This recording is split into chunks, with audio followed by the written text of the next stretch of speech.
हरे कृष्णा। श्रीमद् भागवतम में आप सभी का स्वागत करते हैं। कल हम गजेंद्र मोक्ष लीला में देख रहे थे कि कैसे गजेंद्र ना समझ, जो हमारे समझ से भी परे, कई बार ऐसे ऑब्स्ट्रक्शन आ जाते हैं लाइफ में, जो अनऑब्स्ट्रक्टेड इंजॉयमेंट था हमारा, ऐसे सिचुएशन में पड़ गया जहां पे उसको समझ में नहीं आ रहा था क्या करना चाहिए। और वो पहले सोचता है कि उसके भगवान से पहले वो ये सोचता है कि शायद मेरे रिश्तेदार, मेरे संबंधी, मेरी पत्नियां, ये सब मेरी रक्षा करेंगे। पर समहाउ अदर कोई जब रक्षा नहीं करता है तो फिर थोड़ा देर बाद वो सोच विचार करके ये समझ में आता है उसको कि वास्तव में अब हरि ही मेरे रक्षक हैं। और बहुत ही सुंदर प्रार्थनाओं में, लगभग पूरे एक अध्याय में उसने भगवान की स्तुति की। स्तोत्र गजेंद्र मोक्ष स्तोत्र है, वो स्तोत्र उसने सुनाया, गाया।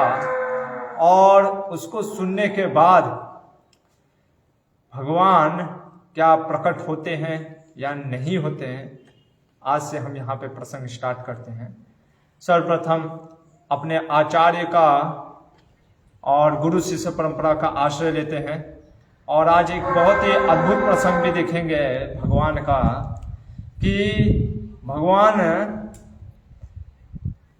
देवता क्यों आखिर में भगवान के पास जाते हैं और समुद्र मंथन लीला आखिर क्यों होती है।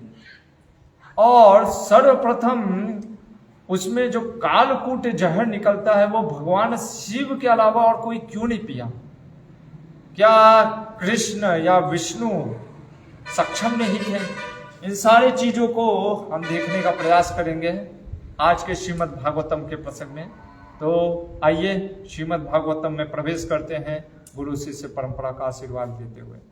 ओम नमो भगवते वासुदेवाय। ओम नमो भगवते वासुदेवाय। ओम नमो भगवते वासुदेवाय। ओम अज्ञानतिमिरान्धस्य ज्ञानाञ्जनशलाकया चक्षुरुन्मीलितं येन तस्मै श्रीगुरुवे नमः। नमो ओम विष्णुपादाय कृष्णप्रेष्ठाय भूतले श्रीमते भक्तिवेदांत स्वामिनिति नामिने।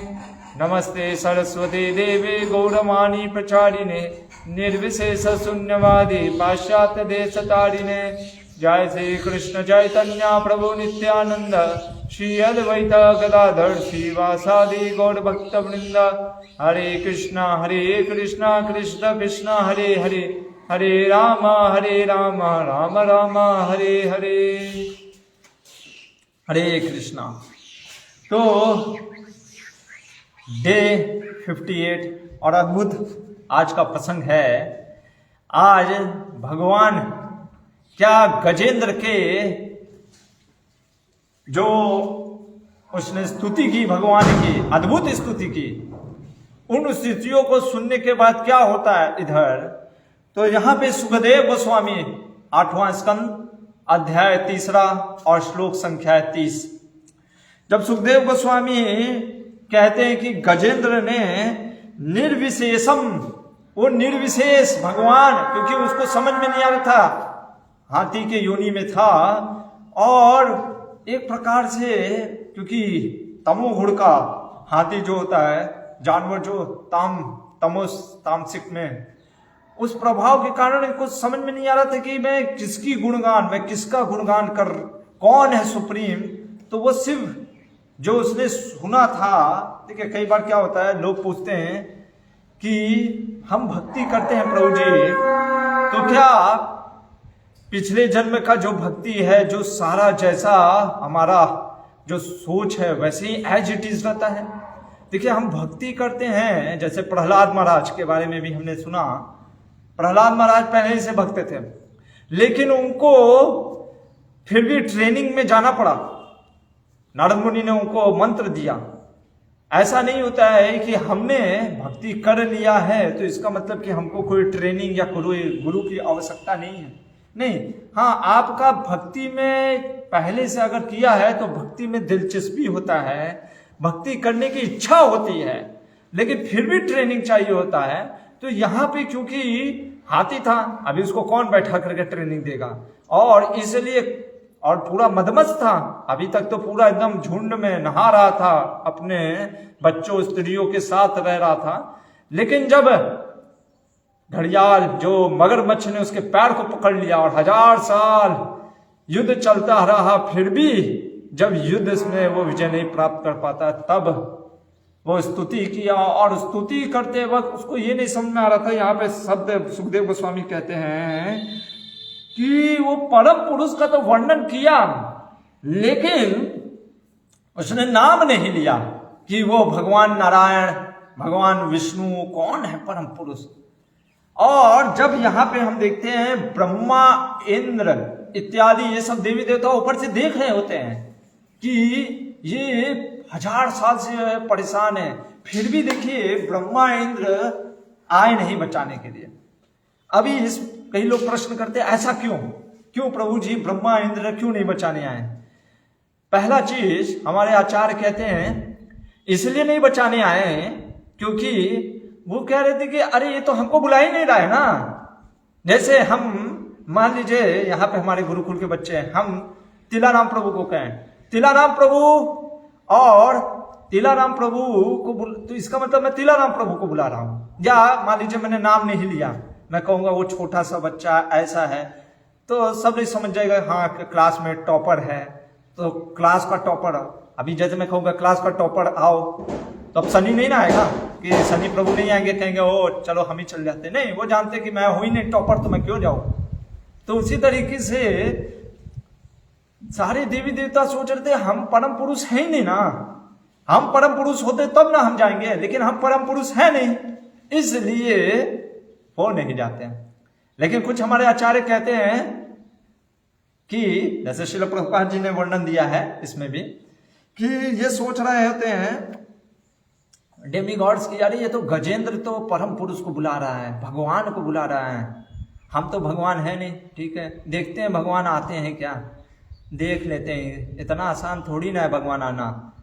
तुम्हारे लिए आएंगे क्या, घड़ियाल पकड़ लिया तो चलो पैर में, तो तुम्हारे लिए आ जाएंगे क्या, चलो ठीक है अब ये तो मरेगा, अब ये तो गया, इसका अब काम थमा, ये क्योंकि भगवान तो आने वाले नहीं है, देख ही लेते ऊपर से कि क्या होना है। जैसे कुछ लोग नहीं होते कि देखते रहते, हाँ हमको बुलाया नहीं, हम तो, अरे हमको बुलाइएगा तब ना हम आएंगे। तो उसी तरीके से बस थे, देख रहे थे। और जब सुखदेव गोस्वामी ने फिर कहा कि जब भगवान ने क्या किया कि अभी परमात्मा के स्वरूप में है, आर्तम उपलभ्य, गजेंद्र के आर्त, इतना दुख भरा जो स्तुति स्तोत्र किया उसको सुना, स्तोत्रम निशम्य, जब उसके स्तोत्र को सुना तो भगवान जो कि जगन निवास, सारे जगत में रहते हैं भगवान, वो भगवान क्या किए, गरुड़ के पीठ पे बैठते हुए अपने हाथ में चक्र लेकर के और अलग अलग जो वेपन थे वो सब चक्र और इत्यादि लेकर के दौड़ते हैं भगवान, और वो एकदम हवा में आने लगते हैं। हमारे आचार्य, एक दक्षिण भारत के आचार्य बहुत सुंदर वर्णन करते हैं कि वैकुंठ में क्या चल रहा होता है। तो वैकुंठ में क्या होता है उस समय, अपने एक सुंदर श्लोकों में कहते हैं, अतंद्रित चमूपति प्रहिता हस्तम अस्वीहृता प्रणीता मणिपादुकम किमिति विस्मृतांतपुरम आवाहन परिस्क्रियम पटगराजम आरोहरता करी प्रवराभिमिते भगवस्त्वरे नमः। ये एक दक्षिण भारत के आचार्य ने प्रार्थना किया है, कहा है कि जब भगवान ने सुना, हरि ने सुना, वैकुंठ में जो हरि थे उन्होंने सुना कि ओ कोई तो आर्त, कोई बहुत जोर से कहरा रहा है, चिल्ला रहा है परम पुरुष को। भगवान ने कहा कौन है, परम पुरुष तो मैं ही हूं, तो भगवान तुरंत देखते कहते एक हाथी, और वो भी इतना मतलब कि देखते हैं भगवान वहां से कि क्रोकोडाइल कैसे मगरमच्छ ने हाथी के पैर को पकड़ के रखा हुआ है, ये देख करके भगवान की भक्त वत्सलता देखिए, भगवान दौड़ते हैं। और भगवान की जो पत्नियां हैं, भूत इत्यादि, श्री इत्यादि, भगवान उन सब की तरफ ध्यान भी नहीं देते हैं और भागते हैं। और सेनापति जो होते हैं वो भगवान को पादुका दे रहे होते हैं, लेकिन भगवान कहते हैं अभी उसका भी अवसर नहीं है। वो तुरंत गरुड़ के ऊपर चढ़ जाते हैं और ऊपर से जो छतरी लगाया जाता है, कई बार देखा होगा छतरी जैसे राजा के ऊपर, तो भगवान के नौकर कहते भगवान रुकिए एक मिनट, हम छतरी लगाते। भगवान कहते गरुड़ को, गरुड़ समय नहीं है, चला जाएगा, तुम निकलो, और गरुड़ फिर चल देते हैं। ये आचार्य कहते हैं अरे भगवान वो तो हाथी एक मगरमच्छ ने उसको सिर्फ पकड़ा था, हमें तो कई मगरमच्छों ने काम, क्रोध, लोभ इत्यादि ने पकड़ के रखा है, जकड़ रखा है। तो आप सोचिए, आप जितना शीघ्रता उसके लिए बचाने के लिए आए हैं, हमारे लिए भी इतना ही शीघ्र प्रकट हुई है। तो यहाँ पे जब भगवान आ रहे होते हैं, ये हाथी जो होता है गजेंद्र, ये देखता है ऊपर से, दूर से ही देख लेता है भगवान को कि भगवान आ रहे हैं। और जैसे ही भगवान निकट आते हैं तो क्या कहता है, देखिए, नारायण अखिल गुरो भगवन नमस्ते। अभी नारायण आ गए हैं तो कहता है हे जगत गुरु, हे नारायण, आपको मेरा प्रणाम है। और वो सोचता है कि मैं कैसे भगवान का स्वागत करूं, कुछ समझ में नहीं आता है। यहाँ पे हमारे आचार्य कहते हैं दर्द से करा रहा, सोचिए 1000 साल, अब मतलब कि वो छोड़ दिया था सा, वो छोड़ दिया था कि अब मुझे नहीं, मैं बच पाऊंगा। आशा मतलब निकल गया था, एकदम प्राण जैसे निकलने ही वाले, तो इतना करा रहा था उसमें, उसके पैर को वो बस अब घसीटते हुए क्रोकोडाइल लेके जा रहा था। देवताओं ने भी मान लिया था अब ये तो गया, इसका काम फिनिश, क्योंकि भगवान तो पता नहीं आएंगे कि नहीं, ये तो गया। और उस समय कराते हुए वो सोचा कि अरे भगवान आए हैं, कुछ तो अर्पण करना चाहिए। उस समय कराते हुए भी वो देखता है कि एक कमल, जैसे हमने दिखा था, बताया था, उस सरोवर में बहुत से कमल और कौमुदकी के फूल थे। वो एक कमल को अपने सूंड से तोड़ करके कराते हुए भी वो ऐसे अर्पण करता है भगवान को। भगवान वो देख करके इतना गदगद हो जाते हैं, भगवान कहते गरुड़ आज तुम बहुत धीरे चल रहे हो। यहाँ पे देखिए शब्द आ रहा है, भगवान क्या कहते हैं कि तम विचिक्षम पीड़ितमज सहसावतीर्यम। भगवान कहते हैं आज गरुड़ तुम्हारा लग रहा है बहुत धीरे चल रहा है, जबकि गरुड़ आज एकदम फुल एक्सीलरेटर में ही चल रहा था। ऐसा नहीं है, हमारे आचार्य कहते हैं पूरा एकदम फुल। आज जो गरुड़ जी जितना तेज चल रहे थे शायद कभी इतना चले नहीं होंगे वो, लेकिन फिर भी भगवान कहते नहीं, क्योंकि भगवान के भक्त वत्सलता के कारण भगवान को लगता है नहीं गरुड़ आप धीरे चल रहे हो। भगवान कहते कि छोड़ो, और वो गरुड़ से जंप मार देते हैं। आप सोचिए, अभी भगवान जैसे एरोप्लेन लैंड करता है ना, अभी लैंड हुआ भी नहीं था गरुड़ जी, और वो जंप मार देते हैं। भगवान कहते बहुत लेट हो रहा है, और वो वहां से जंप मार करके एक हाथ से सूंड से, जो हाथी का सूंड होता है, उसको पकड़ के खींचने लग जाते हैं पहले पानी में से, कि मगरमच्छ क्योंकि पानी, तो भगवान के। और यहाँ पे एक और चीज वर्णन आता है, जैसे श्लोक में देखेंगे तो सारे देवी देवता भी प्रकट हुए थे, क्योंकि देवी देवताओं ने देखा अरे भगवान आ गए, अरे बाप रे बाप बहुत बड़ा अपराध कर दिए हम लोग। तो अब उनको डर लग रहा था, अगर छिपे रहेंगे भगवान कहेंगे एक तो मौज ले रहे थे, मेरा भक्त तो मुझे बुला रहा था और तुम लोग वहां पे से बचाने नहीं गए। इसलिए सब के सब देवता, इंद्र, चंद्र, ब्रह्मा जी भी इत्यादि सब लोग कहा चलो चलो चलो चलो, क्योंकि भगवान आ रहे हैं और अपराध हो जाएगा अगर हम यहीं पे खड़े रहेंगे। तो सब के सब आ रहे थे और सब चल रहे थे कि कम से कम जो अपराध हुआ भगवान से क्षमा मांग लेंगे। और भगवान के साथ सब पहुंच रहे थे, और भगवान ने गरुड़ से छलांग मार करके एक हाथ से हाथी को निकाला। यहाँ पे देखिए शब्द है सग्रहा मसु सरसा कृपयो जहारा। कृपा करके भगवान ने उसको, हाथी को एक हाथ से निकाला, और फिर क्या किया, ग्राहात विपाटित मुखात, वो जो मुख था हाथ का घड़ियाल का, उसको, और दूसरे हाथ में भगवान के चक्र था। तो एक हाथ से भगवान ने सूर से उसको पकड़ के निकाला और दूसरे हाथ से चक्र चला दिया, और जैसे ही चक्र चला गर्दन कट गया घड़ियाल का। मगरमच्छ का जब गर्दन निकल गया तब हाथी को जो मतलब इतना दुख में पीड़ा में था, यहाँ पे भगवान की कृपा से वो बच गया। ये देख करके, जैसे कि इसमें अगर हम देखें, कहते हैं हरि अमुम उचत उच्चयमानम, सभी वहां पे उपस्थित थे, सारे देवी देवताओं ने सत्कार किया भगवान का। और यहाँ पे तीसरा अध्याय समाप्त होता है। चौथे अध्याय में गजेंद्र के जब इस प्रकार से उद्धार करने पे सारे जो देवी देवता, गंधर्व, चारण, सिद्ध लोग सभी ने पुष्पों की वर्षा की दोनों के ऊपर। यह भगवान की भक्त वत्सलता, इतना तीव्रता आज तक भगवान को किसी ने नहीं देखा था कि इतना हरि, इतना तीव्रता भक्त वत्सलता के कारण भगवान से रहा नहीं गया, वो गरुड़ से भी जंप मार दिया। ये प्रेम है भगवान का। तो सोचिए, इसीलिए हमारे आचार्य कहते हैं कि ऐसे हरि की उपासना अगर हम भी करें, अगर हम भी वैसे ही जैसे गजेंद्र ने स्तोत्र गाए थे, अगर हम भी उसी प्रकार से भगवान के हरे कृष्णा कृष्ण कृष्ण हरे हरे, हरे राम राम राम हरे हरे। हरि की उपासना अगर हम करेंगे, भगवान ने जैसे गजेंद्र को बचाया, अगर हम भी भगवान की पूर्णता अगर उन पर निर्भर होकर के भगवान के लिए कहें कि भगवान, जैसे आचार्य ने कहा कि उसको तो एक मगर मैंने पकड़ा था, हमें तो कई मगरों ने पकड़ा है। प्रॉब्लम क्या है ना, हमको पता नहीं चलता है कि हमको मगरमच्छ ने पकड़ा है। धीरे धीरे हम मगरमच्छ के अंदर जा रहे हैं, पर ऐसा प्रतीत हो रहा है हम तो खुश हैं। यहाँ पे अब बताते हैं सुखदेव गोस्वामी की ये वास्तव में थे कौन। तो कहते हैं ये जो मगर था, क्योंकि जैसे ही मगर का गर्दन कटा, वो उसका मुक्ति होकर के वो गंधर्व बन गया। तो कौन था भाई ये मगरमच्छ?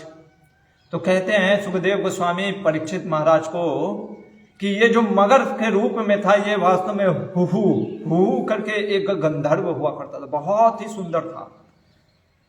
तो क्या हुआ, एक बार ऐसे ही वो स्नान कर रहा होता अपनी स्त्रियों के साथ। देखिए क्या होता है, अधिकतर समय व्यक्ति जब किसी चीज में उसका बहुत वैभव हो जाता है, चाहे वो उसका रूप में या धन में, तो उसको अहंकार हो जाता है और वो साधु और वैष्णव को समझता नहीं है।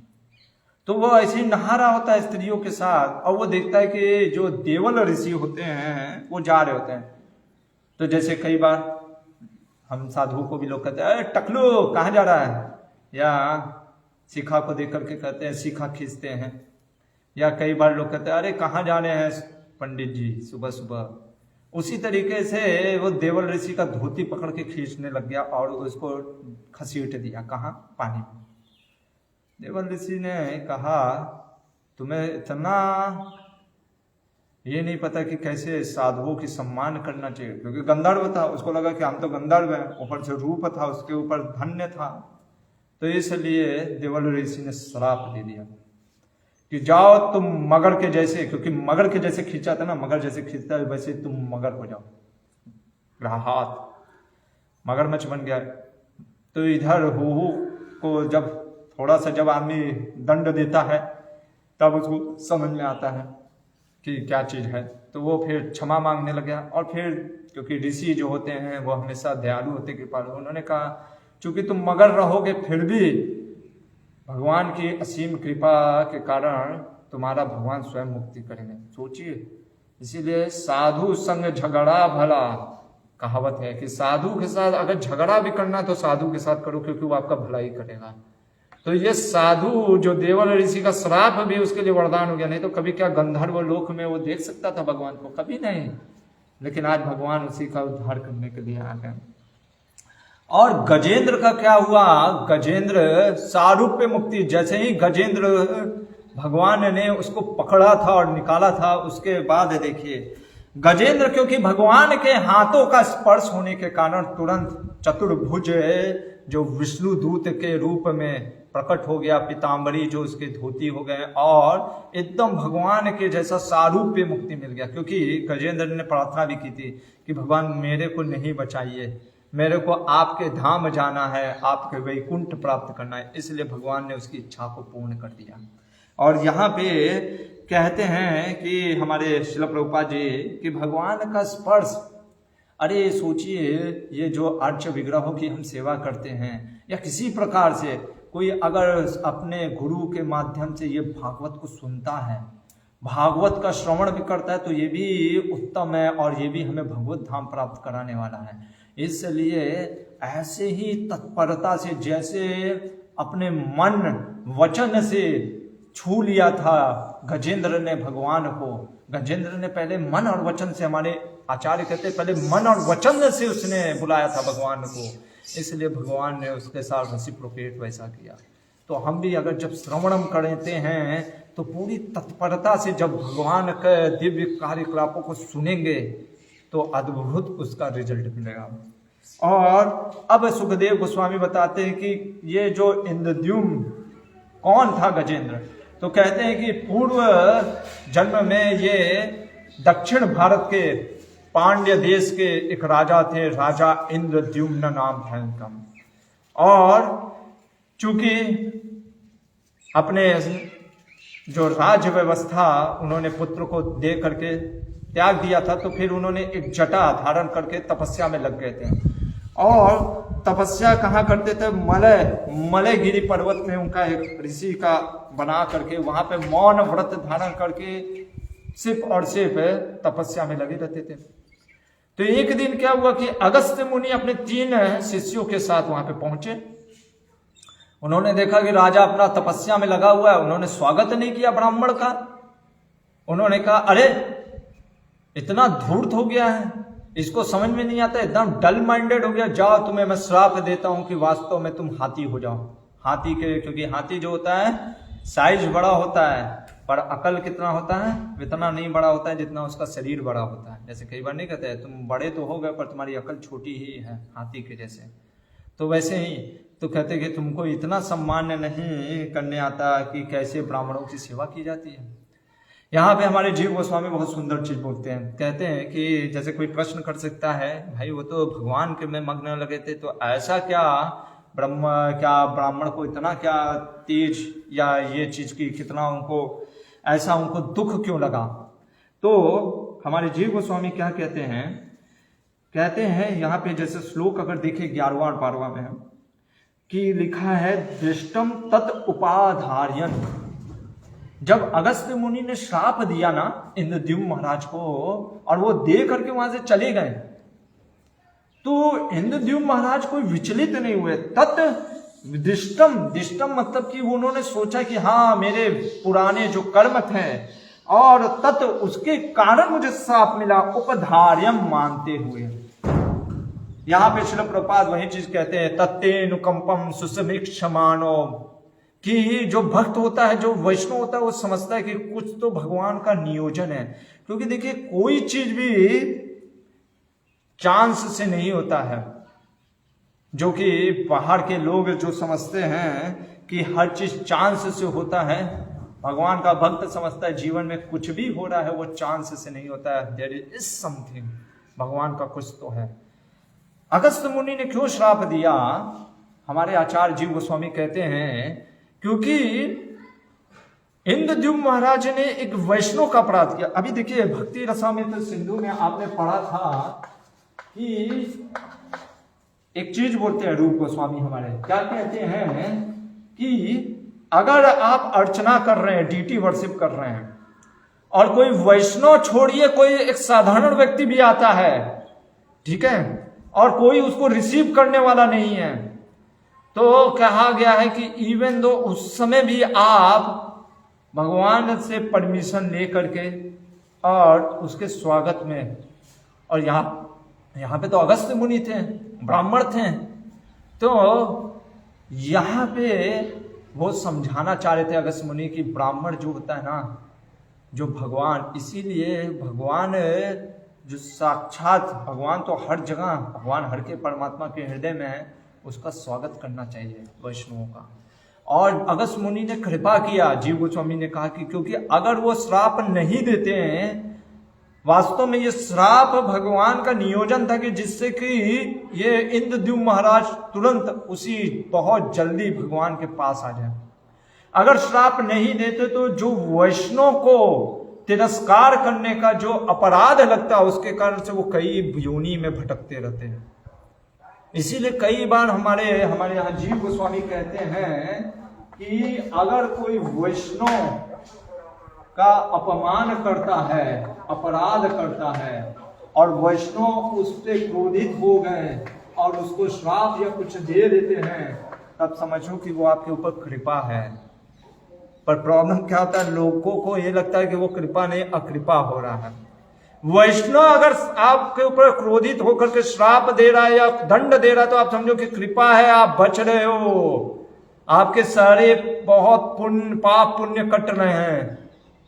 लेकिन अगर वैष्णव तिरस्कार करके बस चला जाता है, जैसे हमने देखा था बृहस्पति ने इंद्र को कुछ नहीं बोला, वही इंद्र ने अगर इंद्र को श्राप दे दिए होते तो इतना नहीं होता जितना वृत्रासुर इत्यादि लीला हुआ। तो इसलिए यहाँ पे हमारे जीव गोस्वामी कहते हैं कि उन्होंने कृपा किया, कंपैशन, करुणा दिखाया अगस्त्य मुनि ने, और इंद्रद्युम्न महाराज भी समझ गए। यही होता है, एक महान वैष्णव दूसरे वैष्णव के कार्य को समझ लेता है और ये भी समझ जाता है कि कुछ भी जो हो रहा नियोजन, भले वो ये नहीं समझ पाए होंगे कि डायरेक्टली क्यों क्या चीज चल रहा है, लेकिन वो ये इतना समझ गए कि इसमें कृष्ण की कुछ कृपा है और वो एक्सेप्ट कर लिए। इसीलिए ब्रह्मा जी कहते हैं तत्तेनुकंपम सुसभिक्षमाणो, जो भगवान आपकी अनुकंपा समझता है और ये समझता है कि जो दुख आ रहा है, अरे ये तो टोकन है भगवान का, कुछ नहीं है, भगवान तो मेरे को और भी दुख दे सकते थे लेकिन कृपा कर रहे हैं।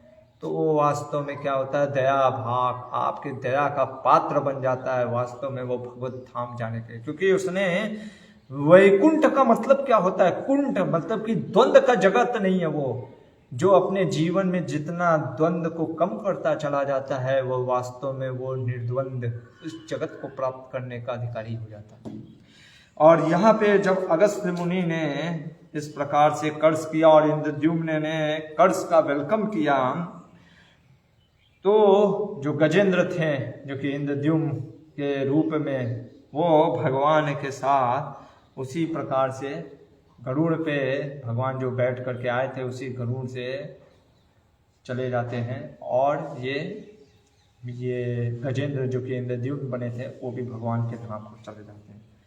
यहाँ पे फलश्रुति में कहते हैं कि जैसे एक और चीज अगर हम देखें तो हमारे श्रील प्रभुपाद जी कहते हैं उपाधार्यम, जो भक्त होता है वो विचार करता है, वो मंद बुद्धि नहीं होता है। देखिए कह रहे हैं Srila Prabhupada ji, as it is मैं कोट पढ़ता हूँ कि विचार करते हुए जो ये सूचित करता है कि भक्त जानता है कि कौन क्या है, वह समझता है कि भौतिक भद्र जीवन में क्या हो रहा है। भक्त जो है वो ऐसा नहीं होता है कि जड़ होता है, उसको सब समझ में आता है कि ये जो जीवन में वो विचारवान रहता है, वो समझता है कि जो भी मेरे जीवन में कुछ घटनाएं या दुर्घटनाएं हो रही हैं या परिस्थिति जो अनुकूल या प्रतिकूल है, उसके अनुसार वो कार्य करता हूं। और यहाँ पे सुखदेव गोस्वामी कहते हैं कि जो कोई भी इस गजेंद्र मोक्ष लीला, गजरज मोक्षणम का लीला जो सुनता है श्रद्धा पूर्वक, क्या होता है, स्वर्गयम, सबसे पहले कहते हैं स्वर्ग की प्राप्ति होती है। फिर कहते हैं कि यशस्यम, उसको यशस्वी होता है, जैसे भक्त यशस्वी होता है। कली कल्म सापम, कलियुग के साप से, कलियुग के जो कंटेमिनेशन से वो बचता है। और जो दुस्वप्न नाशम, जो बड़े बड़े स्वप्न, दुष्ट, जिनको बहुत ही ऐसे स्वप्न आते हैं जिनको समझ में नहीं आता है कि कैसे, मैं कई बार होते लोग कहते हैं अरे प्रभु जी बहुत गंदे गंदे स्वप्न आते हैं, कैसे बचें, तो उनके लिए भी ये है दुस्वप्न नाशम। और यहाँ पे इसीलिए कहते हैं कि इसको चैंट कब करना चाहिए, जब सो करके उठते हैं। तो इस जो इसका गजेंद्र स्तोत्र को चैंट करता है यथानुकीर्तयन्ति, विदाउट डेविएशन हुए, बिना मन को विचलित किए जो इसको उत्तरे चैंटिंग करता है, उसके दुस्वप्न नष्ट हो चले जाते हैं। और कहते हैं कि सर्वभूतमयो विभु, भगवान ने क्या बोला मैं आपको बताता हूं परीक्षित। भगवान ने कहा, अरे गजेंद्र, जो इस सुबह उठ करके तुम्हारे जो स्तोत्र हैं उनको अगर कोई दोहराता है, मेरे रूप का दर्शन ध्यान करता है, या तुम्हारे रूप का, या यहाँ के लेख का, या सरोवर का, या त्रिकुट पर्वत का, या त्रिकुट पर्वत में जो पेड़ वृक्ष के इत्यादि का भी वर्णन करता है, और जो जितने भी आए हैं मेरे साथ, जितने देवता, शेषनाग, अनंत शेष इत्यादि, और जो गंगा, जमुना, सरस्वती इत्यादि नदियां, जो कोई भी, इवन दो भगवान कहते हैं जो मत्स्य, कूर्म इत्यादि का वर्णन करता है, उसको क्या होता है कि मुच्यंत तेम अमहसो अखिलत, वो तुरंत सारे पापों से उसका नष्ट हो जाता है। और कहते हैं भगवान कि वो फिर पाप के नष्ट होने के कारण वो भगवत धाम को प्राप्त करता है। ये अद्भुत गजेंद्र मोक्ष की लीला। और इसके बाद भगवान ने अपने 5 जन्य शंख को बजाया और फिर वहां से गरुड़ पे सवार होकर के गजेंद्र को लेकर के भगवत धाम चले गए। तो ये था गजेंद्र मोक्ष लीला, अद्भुत लीला है भगवान की, ये भक्त वत्सल्यता है। और यहाँ पे चौथा 4 मतलब कि जो मनु थे उनके बारे में बताने के बाद फिर से सुखदेव गोस्वामी बताने लगते हैं 5वां 6ठे मनु के बारे में, और कहते हैं कि मैंने आपको, ये 5वां अध्याय स्टार्ट हो रहा है, यहाँ पे कहते हैं सुखदेव गोस्वामी कि मैंने आपको गजेंद्र मोक्ष हम, ये जो लीला बताई, ये कर्माघनाशनम, सारे जो पाप हैं उनको नाश करने वाला है। अब मेरे से सुनो 5वां और 6ठा जो मनु है। 5वें जो मनु है वो रैवत मनु है। रैवत मनु जो कि प्रियव्रत के ही पुत्र हैं,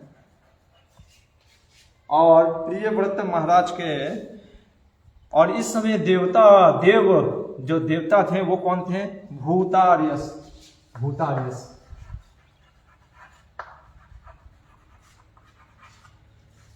और इस समय जो मनु के पुत्र कौन हुए? मनु के पुत्र हुए इनके रैवत मनु के अर्जुन। ये अर्जुन नहीं, नाम अर्जुन है, बलि इत्यादि, ये इनके बलि महाराज भी नहीं, दूसरे हैं। और इस समय जो इंद्र हुए वो विभु हुए, विभु करके इंद्र हुए। 7 ऋषि जो थे, 7 ऋषियों में, उनमें वेदासी, हिरण्यरोमा इत्यादि ये सब थे, हेड यही थे, वेदासी, हिरण्यरोमा। और भगवान ने कौन सा रूप लिया? वैकुंठ। हाँ, वैकुंठ, विकुंठ की बेटे का नाम वैकुंठ पड़ा। यहाँ पे वर्णन आता है कि इनकी माता का नाम विकुंठत और शुभ्रा, इनसे वैकुंठ प्राप्त हुए। और रमा देवी के कहने पे, माँ लक्ष्मी के कहने पे, इन्होंने वैकुंठ ने क्या किया, जैसे भगवान अवतरित होते हैं, हमारे आचार्य कहते हैं, तो भगवान जब अवतरित होते हैं ऐसा नहीं समझना चाहिए कि ओ तो यानी वैकुंठ नया बनाया क्या भगवान ने, नहीं। भगवान ने जैसे अवतरित होते, बॉर्न होते हैं, कहते हैं अपीयर होते, वैसे उनका धाम अपीयर होता है। तो इसलिए ये 5वें जो मनवंतर में जाकर के भगवान ने वैकुंठ, जो एक वैकुंठ का निर्माण किया, कहाँ? इस भौतिक जगत में, जिसका नाम पड़ा वैकुंठ। क्यों? रमा देवी के कहने पे, लक्ष्मी जी के कहने पे एक नया वैकुंठ बनाया, जो कि हमारे आचार्य कहते हैं जीव गोस्वामी की लोकालोक माउंटेन, जो मैंने आपको दिखाया था, लोकालोक माउंटेन ऐसे करके जो पूरा पहाड़ है जिसके आगे सूर्य की रोशनी नहीं जाती है, वहां पे ये वैकुंठ जगत है। तो ये 5वां। और 6ठे में, 6ठे जो चक्षुषा मनु थे, ये 6ठा मनवंतर, जिनके पिता का नाम चक्षु था, और ये मेरे ख्याल से ध्रुव महाराज के ही परंपरा में आते हैं, ध्यान होगा आपको। ध्रुव महाराज के मेरे ख्याल से ग्रेट ग्रैंड सन है, सन के 3-4 पीढ़ी के बाद चक्षुषा आते हैं और उनके पुत्र हुए चक्षुषा मनु। इनके पुत्र जो हुए वो देवता लोग, क्या नाम कहना है, अपयस, ये देवता लोग हुए। और इनके जो पुत्र इत्यादि हुए वो पुरु हुए इत्यादि, ये सब पुरु, वो पुरु नहीं जो हम जानते हैं, पुरु वो नहीं है, ये दूसरे हैं। और इनमें जो इंद्र हुए वो मंत्र ध्रुम हुए, मंत्र ध्रुम हुए। और कहते हैं यहाँ पे कि जो ऋषि हुए वो हविष्मान इत्यादि हुए, सप्तऋषि। और इसमें भगवान अजीत आए, और अजीत भगवान जो थे, इसके पुत्र थे, वो थे वैराज और संभूति के। और इन्होंने क्या किया, भगवान अजीत ने मिल्क ओशन का चर्निंग किया, जिससे नेक्टर मिला, अमृत निकला, देवताओं को अमृत पिलाया। और कुर्म ने भी अवतार लिया। यहाँ पे परीक्षित महाराज फिर से, देखिए परीक्षित महाराज का मानना पड़ेगा, अटेंटिवनेस अद्भुत है उनका, ईगरनेस भगवान के बारे में सुनने के लिए। और यहाँ पे कहते हैं परीक्षित की 1 मिनट सुखदेव गोस्वामी जी, आगे के मनवंतर बताने से पहले मुझे ये बताइए, 4 प्रश्न कर रहे हैं। पहला प्रश्न कह रहे हैं कि भगवान ने क्यों चर्निंग किया, क्या जरूरत था मिल्क ओशन को चर्ण करने का, पहला चीज। दूसरा चीज, नेक्टर कैसे मिला, वो चर्निंग करने के बाद देवताओं को नेक्टर कैसे मिला। तीसरा चीज, भगवान ने ये कुर्मा जो टॉर्टोइस का रूप लेकर के मंदराचल को क्यों स्थिर किया या कैसे स्थिर किया, मंदरा पर, मंदराचल जो माउंट मंदरा है। और चौथा चीज ये बताइए कि उसमें सिर्फ नेक्टर ही मिला या कुछ और भी मिला, और क्या क्या चीज मिला जब चरण करने का, ये हमें लीला बताइए। कहते हैं कि आप मुझे कथा सुना रहे हैं लेकिन तृप्त नहीं हो रहा हूं मैं, मेरे को और सुनने की इच्छा हो रही है। देखिए अद्भुत है परीक्षित महाराज के। कहते हैं त्वया संकटया माने ना, कि आप मुझे बहुत अच्छी कथाएं सुना रहे हैं। देखिए हैं महिमना सात्वताम पते, और किसके, सात्वताम पति, ऐसे भक्तों के पति, मतलब कि सात्वताम किसको कहते हैं, भक्तों के पति कौन है, भगवान की कथा सुना रहे हैं। न तृप्यति में चित्त, मेरा चित्त तृप्त हो ही नहीं रहा है। और सुचिरम ताप तापितम, मैं तृप्त, मेरा जो मैं ताप, ये 3 ताप से मैं तृप्त, मैं परेशान था। ये भागवत की कथा जो आप सुना रहे हैं इससे मैं तृप्त नहीं हो रहा हूं, और मुझे सुनने की इच्छा है। ईगरनेस, लौल्यम, यही हमारे आचार्य कहते हैं, लौल्यम अपनी एक मूल्यात, लौल्यम होना चाहिए, जैसे परीक्षित महाराज का था। सुखदेव गोस्वामी ने जब ये सुना, बहुत अद्भुत, एकदम प्रसन्न हो गए, और उन्होंने कहा कि मैं आपको बताता हूं मिल्क ओशन आखिर किया क्यों गया। कहते हैं एक बार इंद्र जो राजा थे अपने ऐरावत हाथी पे बैठ करके निकल रहे थे, और जब वो जा रहे होते हैं तो क्या होता है कि दुर्वासा मुनि इंद्र को देखते हैं, देवताओं का राजा है, तो उससे प्रसन्न होकर के दुर्वासा मुनि अपना, जैसे कई बार जो आचार्य होते हैं, जैसे हम देखते हैं वैष्णव लोग को भी, बड़े बड़े महाभागवत को हम गले में माल्यार्पण करते हैं, तो उनको जब दुर्वासा मुनि के हाथ में जो गले में माला था, उन्होंने एज ए प्रसाद के रूप में देवराज को दिया। पर क्या होता है, कई बार वही चीज है ना, जब व्यक्ति मद में अंधा होता है, जब उसको समझ में नहीं आता है, कृपा को वो मजाक ले लेता है। इंद्र ने सोचा ठीक है, उसने लिया, और उसने गले में लेने के बाद फिर अपने हाथी को दे दिया। अभी हाथी तो हाथी, उसको क्या समझ में आता? उसने अपने सूंड से निकाल करके नीचे पटका और पैर से पूरा मसल दिया। तो भगवान, कोई वैष्णव आपको कुछ प्रसाद दे रहा है और उसका निरादर कर देना, ये तो अपमान है। तो यहाँ पे दुर्वासा मुनि ने देख लिया, समझ लिया कि ये मद में अंधा हो करके इसने ऐसे फेंक दिया। इसलिए वो कहते हैं, मैं श्राप देता हूँ तुम देवताओं को कि तुम तीनों जो लोगों के स्वामी थे उससे एकदम पॉवर्टी स्ट्रिकन, निर्धन हो जाओ। और ये बोल करके दुर्वासा मुनि चले गए। इधर क्या होता है, दुर्वासा मुनि के श्राप के कारण जो सारे देवी जो दानव थे, खबर मिल गई उनको, पता चल जाता है कि हाँ ऐसा ऐसा हुआ है, जैसे व्हाट्सएप पे हम मैसेज भेज देते हैं। तो उसी तरीके से वो पहुंच गए और उन्होंने आक्रमण हुआ और देवता सब एकदम त्रस्त होके हारने लग गए ब्रह्म श्राप के कारण, और एकदम मृत स्थिति पे पहुंच गए थे। उस कारण से उनके सारे, क्योंकि देवता जब हारने लग गए तो सारे यज्ञ को रोक दिया असुरों ने, कोई आज से यज्ञ नहीं होगा, कोई इंद्राय स्वाहा नहीं, सब बंद।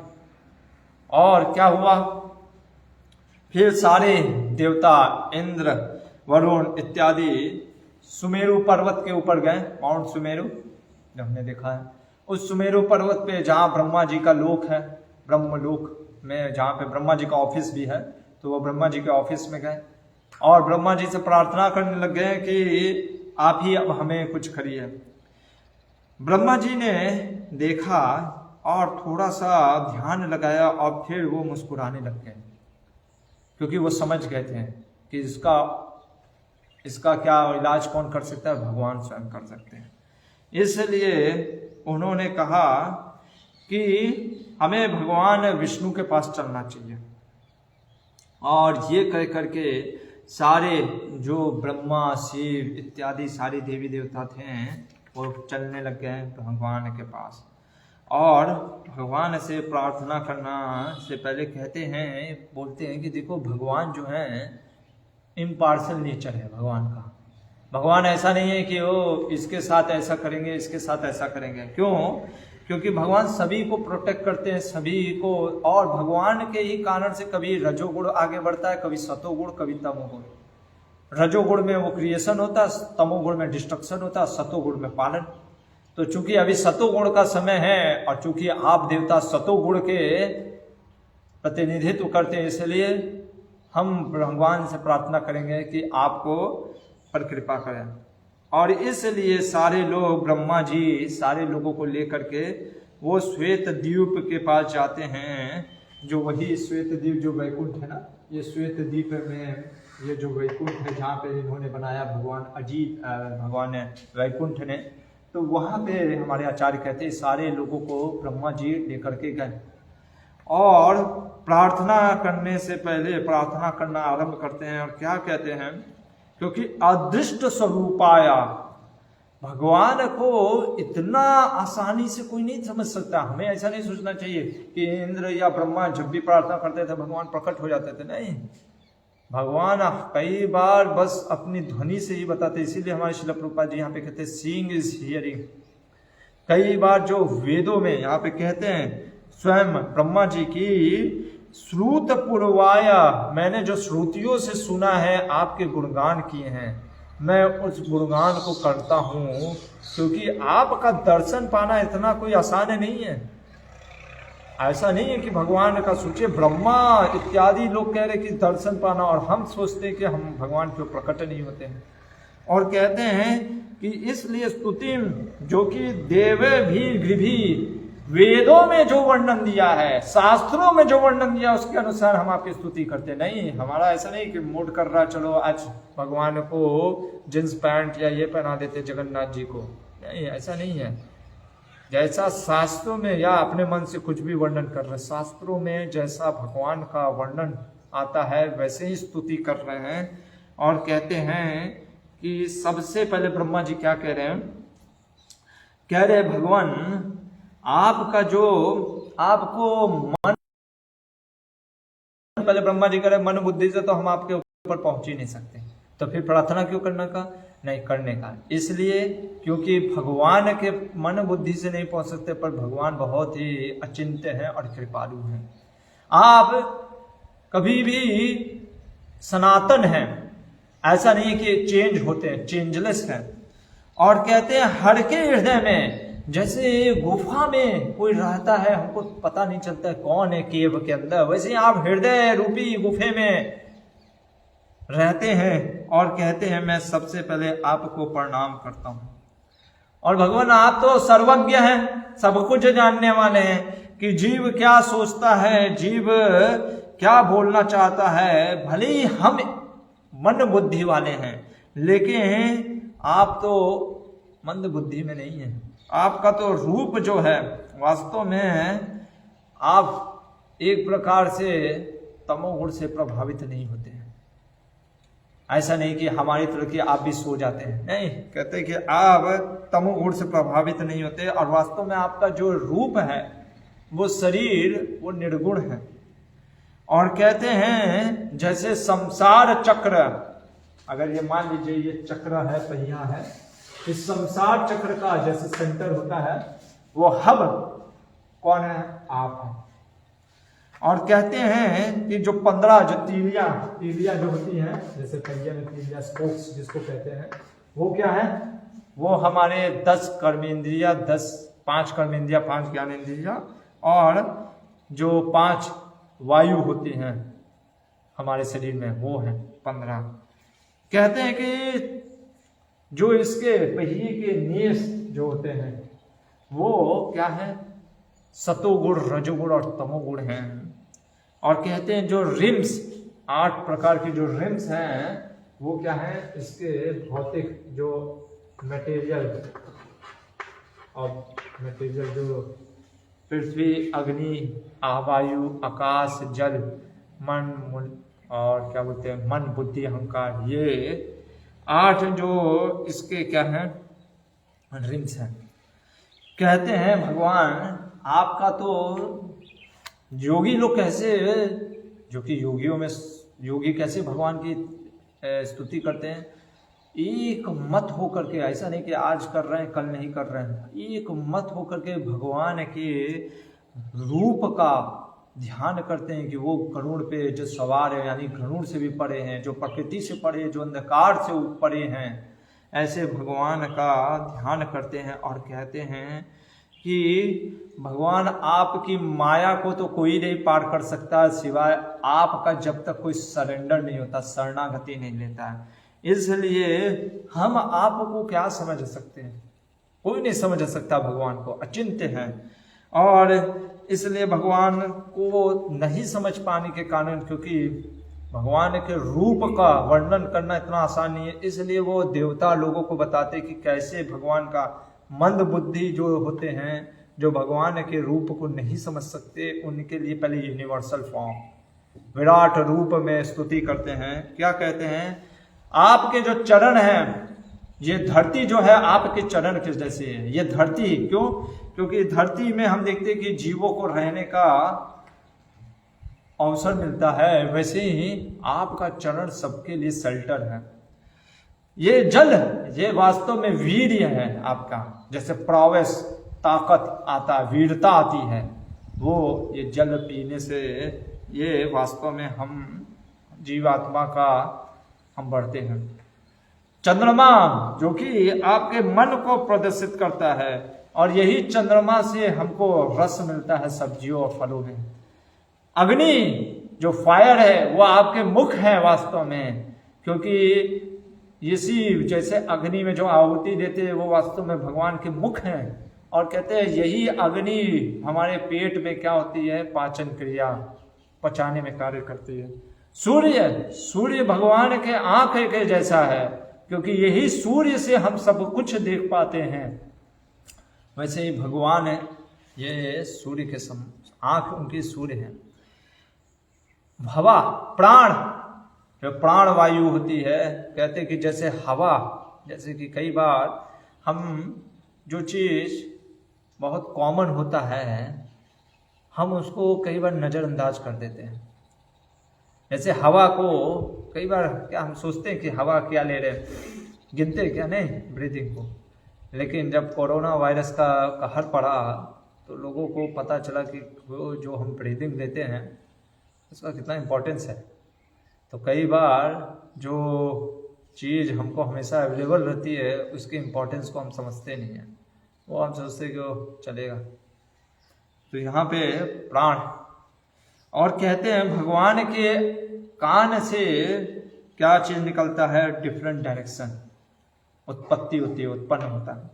भगवान के हृदय से, जो हृदय में स्पेस है उससे शरीर के छिद्र उत्पन्न होते हैं। भगवान के नाभि से जो खम, सेंसेस, मन, वो सब उत्पन्न होते हैं।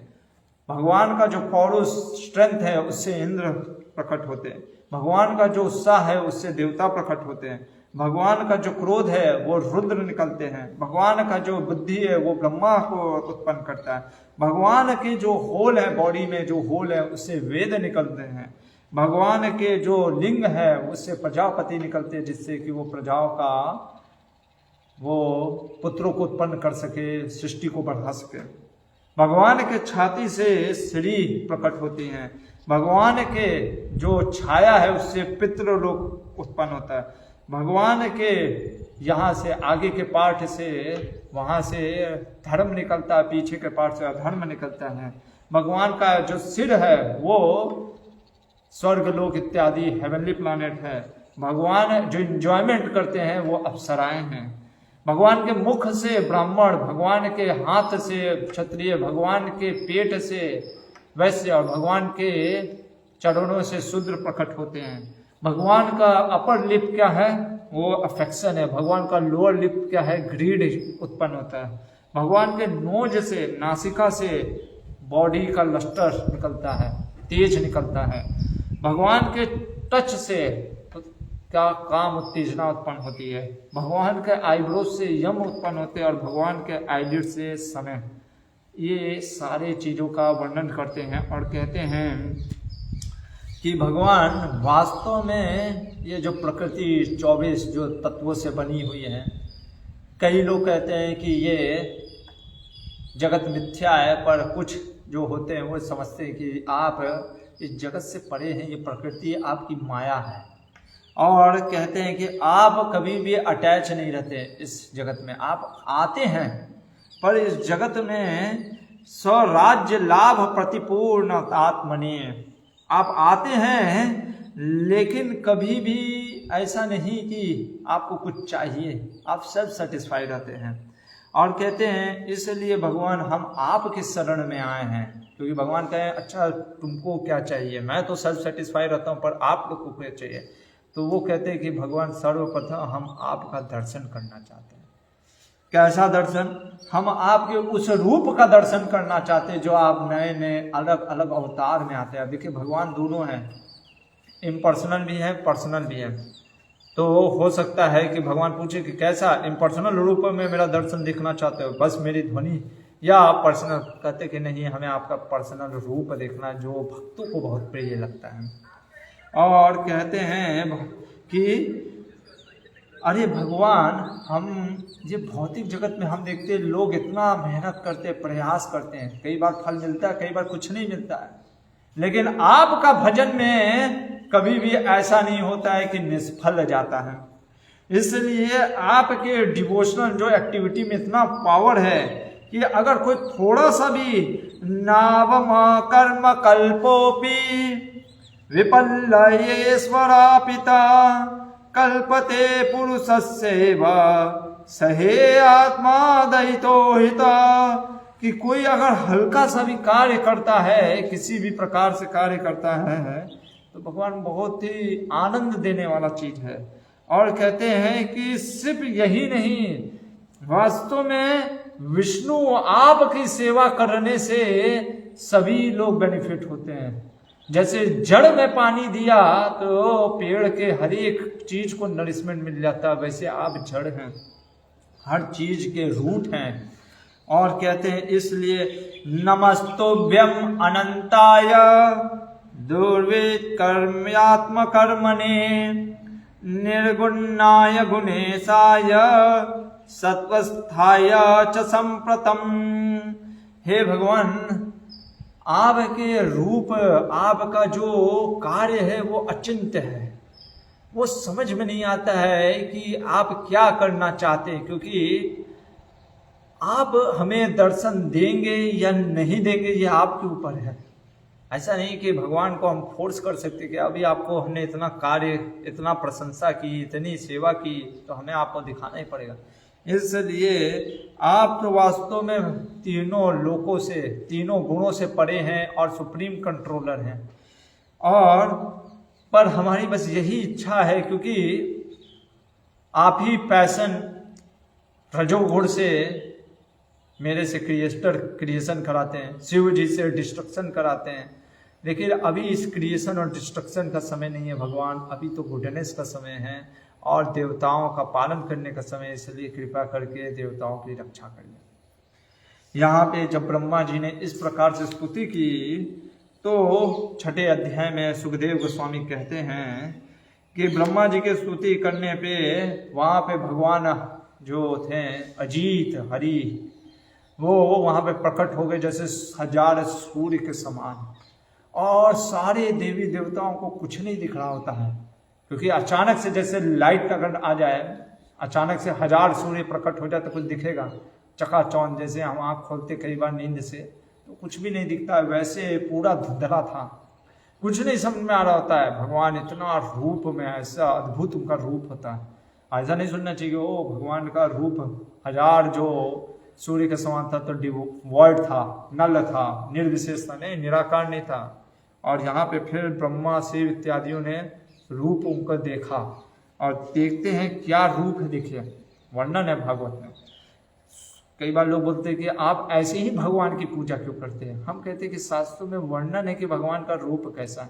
यहाँ पे लिखा है, कहते हैं स्वच्छम मरकट श्यामम, कि भगवान का जो रूप है श्याम वर्ण का है। और ऐसा नहीं कि हम देखते कि कोई श्याम वर्ण का है, ब्लैकिश है तो उसमें शाइनिंग या मतलब सुंदर नहीं होता, पर यहाँ पे कहते हैं श्याम वर्णम मर, इतना क्या बोलते हैं, शाइनिंग कर रहा होता है उनका बॉडी। आगे कहते हैं कंज गर्भानुनेक्षणम, जो उनकी आंखें थी वो कैसी थी, रक्त से, जैसे कमल, जो कमल होता है उसमें जो कमल के गहराइयों में जो रक्त लाल जैसा कमल होता है, वैसी उनकी आंखें थी। कहते हैं कि उनकी जो धोती थी वो कैसी थी, एकदम तपे हुए सोने के जैसा। उनका पूरा जो शरीर था भगवान का दिव्य था, अद्भुत था, और उनके चेहरे पे मुस्कान थी, और जो उनके भौरे थे, जो ये आईब्रोज, बहुत ही सुंदर था। सिर पे मुकुट था, और हर जगह पे भगवान ने आभूषणों पहने हुए थे। भगवान के जो कानों में कुंडल था वो हिल रहे थे, और उसकी परछाई भगवान के चेहरे पे, भगवान वो उसकी छाया पड़ रही थी, रिफ्लेक्शन हो रहा था। भगवान ने अपने कमर में कमर पट्टी बांधी हुई थी, गले में हार थे, कौस्तुभ मणि था, और वैजंती माला थी, और श्रीवस्त्र का मार्ग था, और भगवान ने अपने हाथ में सुदर्शन इत्यादि ये सब गदा लेकर आए हुए थे। और इस प्रकार से जब देवताओं ने भगवान के स्वरूप को देखा, तो ब्रह्मा जी ने, जो कि देवताओं के अध्यक्षता कर रहे होते हैं, उन्होंने प्रार्थना करना आरंभ किया। कहते हैं कि भगवान आप अजन्मा हो करके भी जन्म लेते हैं, अद्भुत है। आप कई अवतार में प्रकट होते हैं, फिर अप्रकट हो जाते हैं, और वास्तव में आप क्या हैं, आनंद के, आनंदाम बुद्धिवर्धनम, आनंद के सागर हैं, और आपकी शक्ति अचिंत्य है। कहते हैं कि मैं आपके इस रूप को पहले प्रणाम करता हूं, उनकी पूजा करता हूं। आप में कहते हैं त्वय अग्र आसीत, त्वय मध्य आसीत, त्वय अंत आसीत, इदम आत्मतंत्रे तम आदि अंतो जगतो अस्य मध्यम घटस्य मिश्ने पर परस्मात् आप ही आदि हैं, आप ही अंत हैं, आप ही मध्य हैं, सब कुछ आप ही हैं से स्टार्ट होता है। और ये जगत मैं देखता हूं वास्तव में ये सारा जगत आप में स्थिर है, आप में है और आप में नहीं भी है, अचिंत्य है आपकी लीला। और कहते हैं कि आप जगत में प्रवेश करते हैं, गुणों में प्रवेश करते हैं, लेकिन आप गुणों से प्रभावित नहीं होते। देखिए कई बार क्या होता है कि जैसे हम कोई कार्य करते हैं, ठीक है ना, तो जैसे मान लो सबसे सिंपल चीज है, आप जब सोते हो तो सोने के बाद उठने का मन करता है नहीं, क्यों? क्योंकि हम उस समय इफेक्ट हो जाता है तमोगुण, और खास करके ठंडी हवा चल रही है और हा सुबह के 4 बजे प्रभु जी बोलते मंगला आरती के लिए उठो बेटा, कहते नहीं नहीं नहीं नहीं प्रभु जी और सोने नहीं दीजिए। और कई बार हम अलार्म बजता है, कहते हैं 5 मिनट सोते हैं और वो 5 मिनट कब 5 बज जाता है पता भी नहीं चलता। क्यों? क्योंकि हम इफेक्ट होता है। या कई बार हम रजोगुण में आकर के बहुत कार्य इधर उधर भागते हैं। कई बार देखता है रात को आप अगर बहुत सेवा कर लियो तो मन स्थिर नहीं रहता है, एकदम मतलब कि घूमता रहता है, मतलब कि ऐसे चंचल रहता है, क्योंकि हम रजोगुण से प्रभावित हो जाते हैं। तो गुणों से प्रभावित आप देखेंगे हर व्यक्ति होता है, इतना आसान नहीं है। हम जैसे भाग रहे हैं अचानक से ब्रेक नहीं लगता है, लेकिन भगवान की अद्भुत है। भगवान सतोगुण में रह करके जीवन में, वास्तव में सतोगुण में नहीं है, पर सतोगुण जैसा गुणों में आ करके भगवान कार्य करते पर गुणों से प्रभावित नहीं होते हैं। अद्भुत है भगवान की लीला। और इसलिए कहते हैं कि आप इन्वॉल्व तो होते हो पर अनअफेक्टेड होते हो। और इसलिए कहते हैं हे भगवान आपकी भक्ति आपको कैसे कोई अटेंड कर सकता है। कहते हैं जैसे वुड जो लकड़ी होती है, अरनी लकड़ी जो कि जलाने में यूज किया जाता है यज्ञों में, तो अग्नि उसमें होती है पर अग्नि निकालना होता है, ठीक है ना। इसका अर्थ कहने का मतलब है कि जब भक्ति हम कहाँ से सीखते हैं? जब गुरु का आश्रय लेते हैं।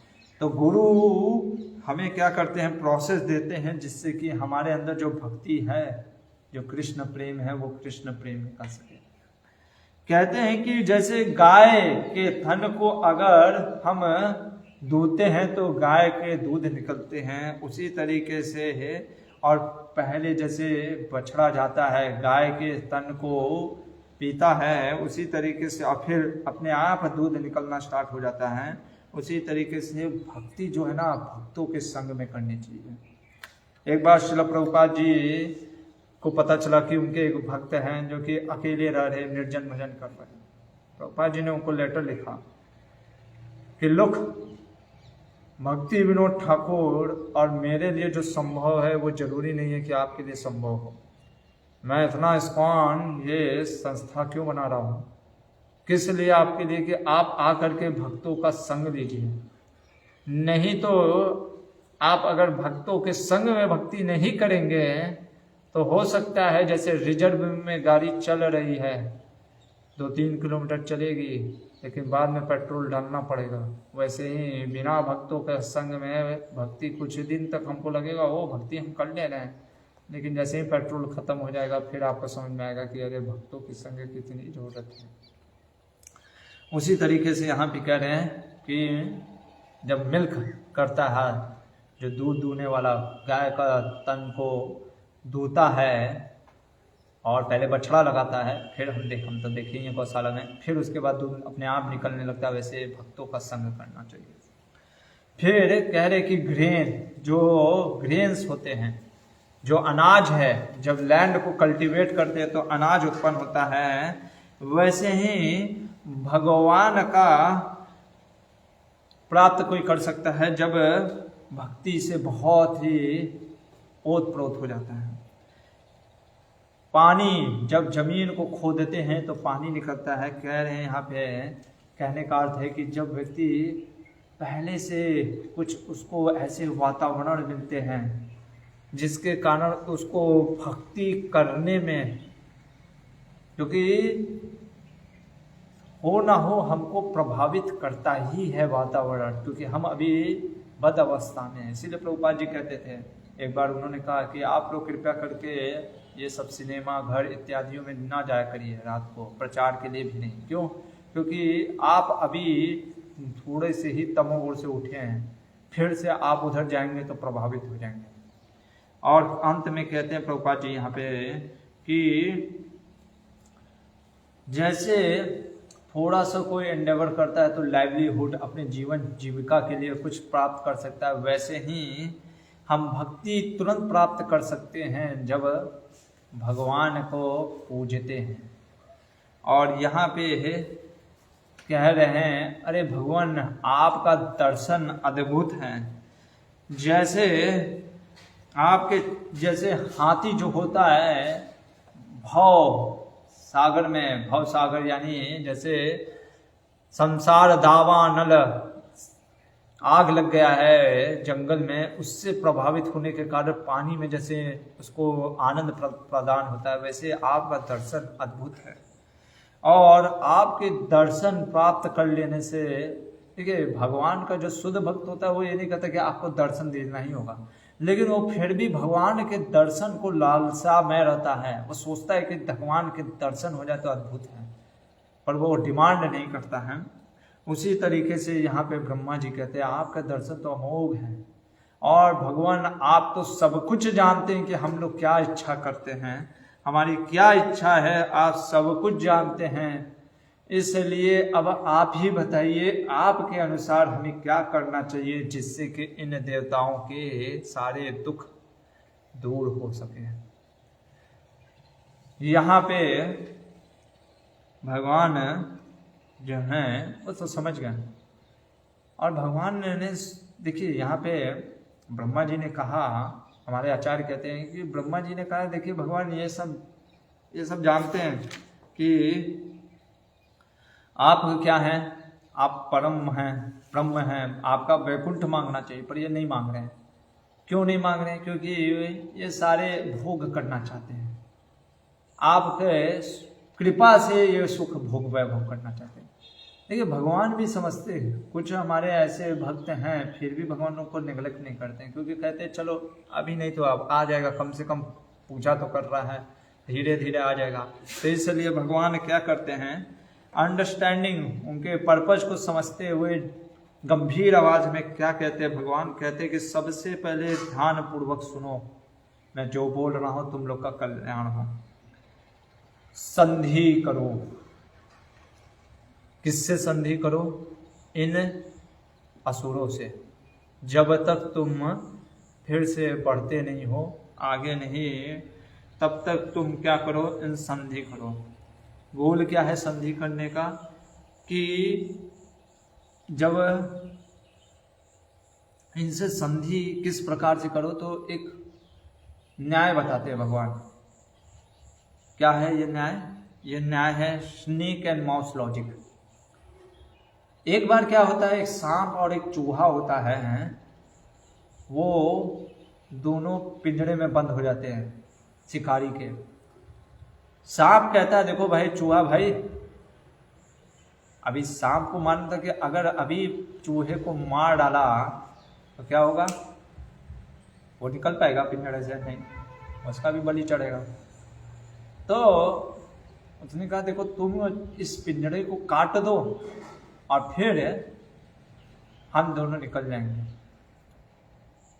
चूहा ने क्या किया, उसने काट दिया थोड़ा सा।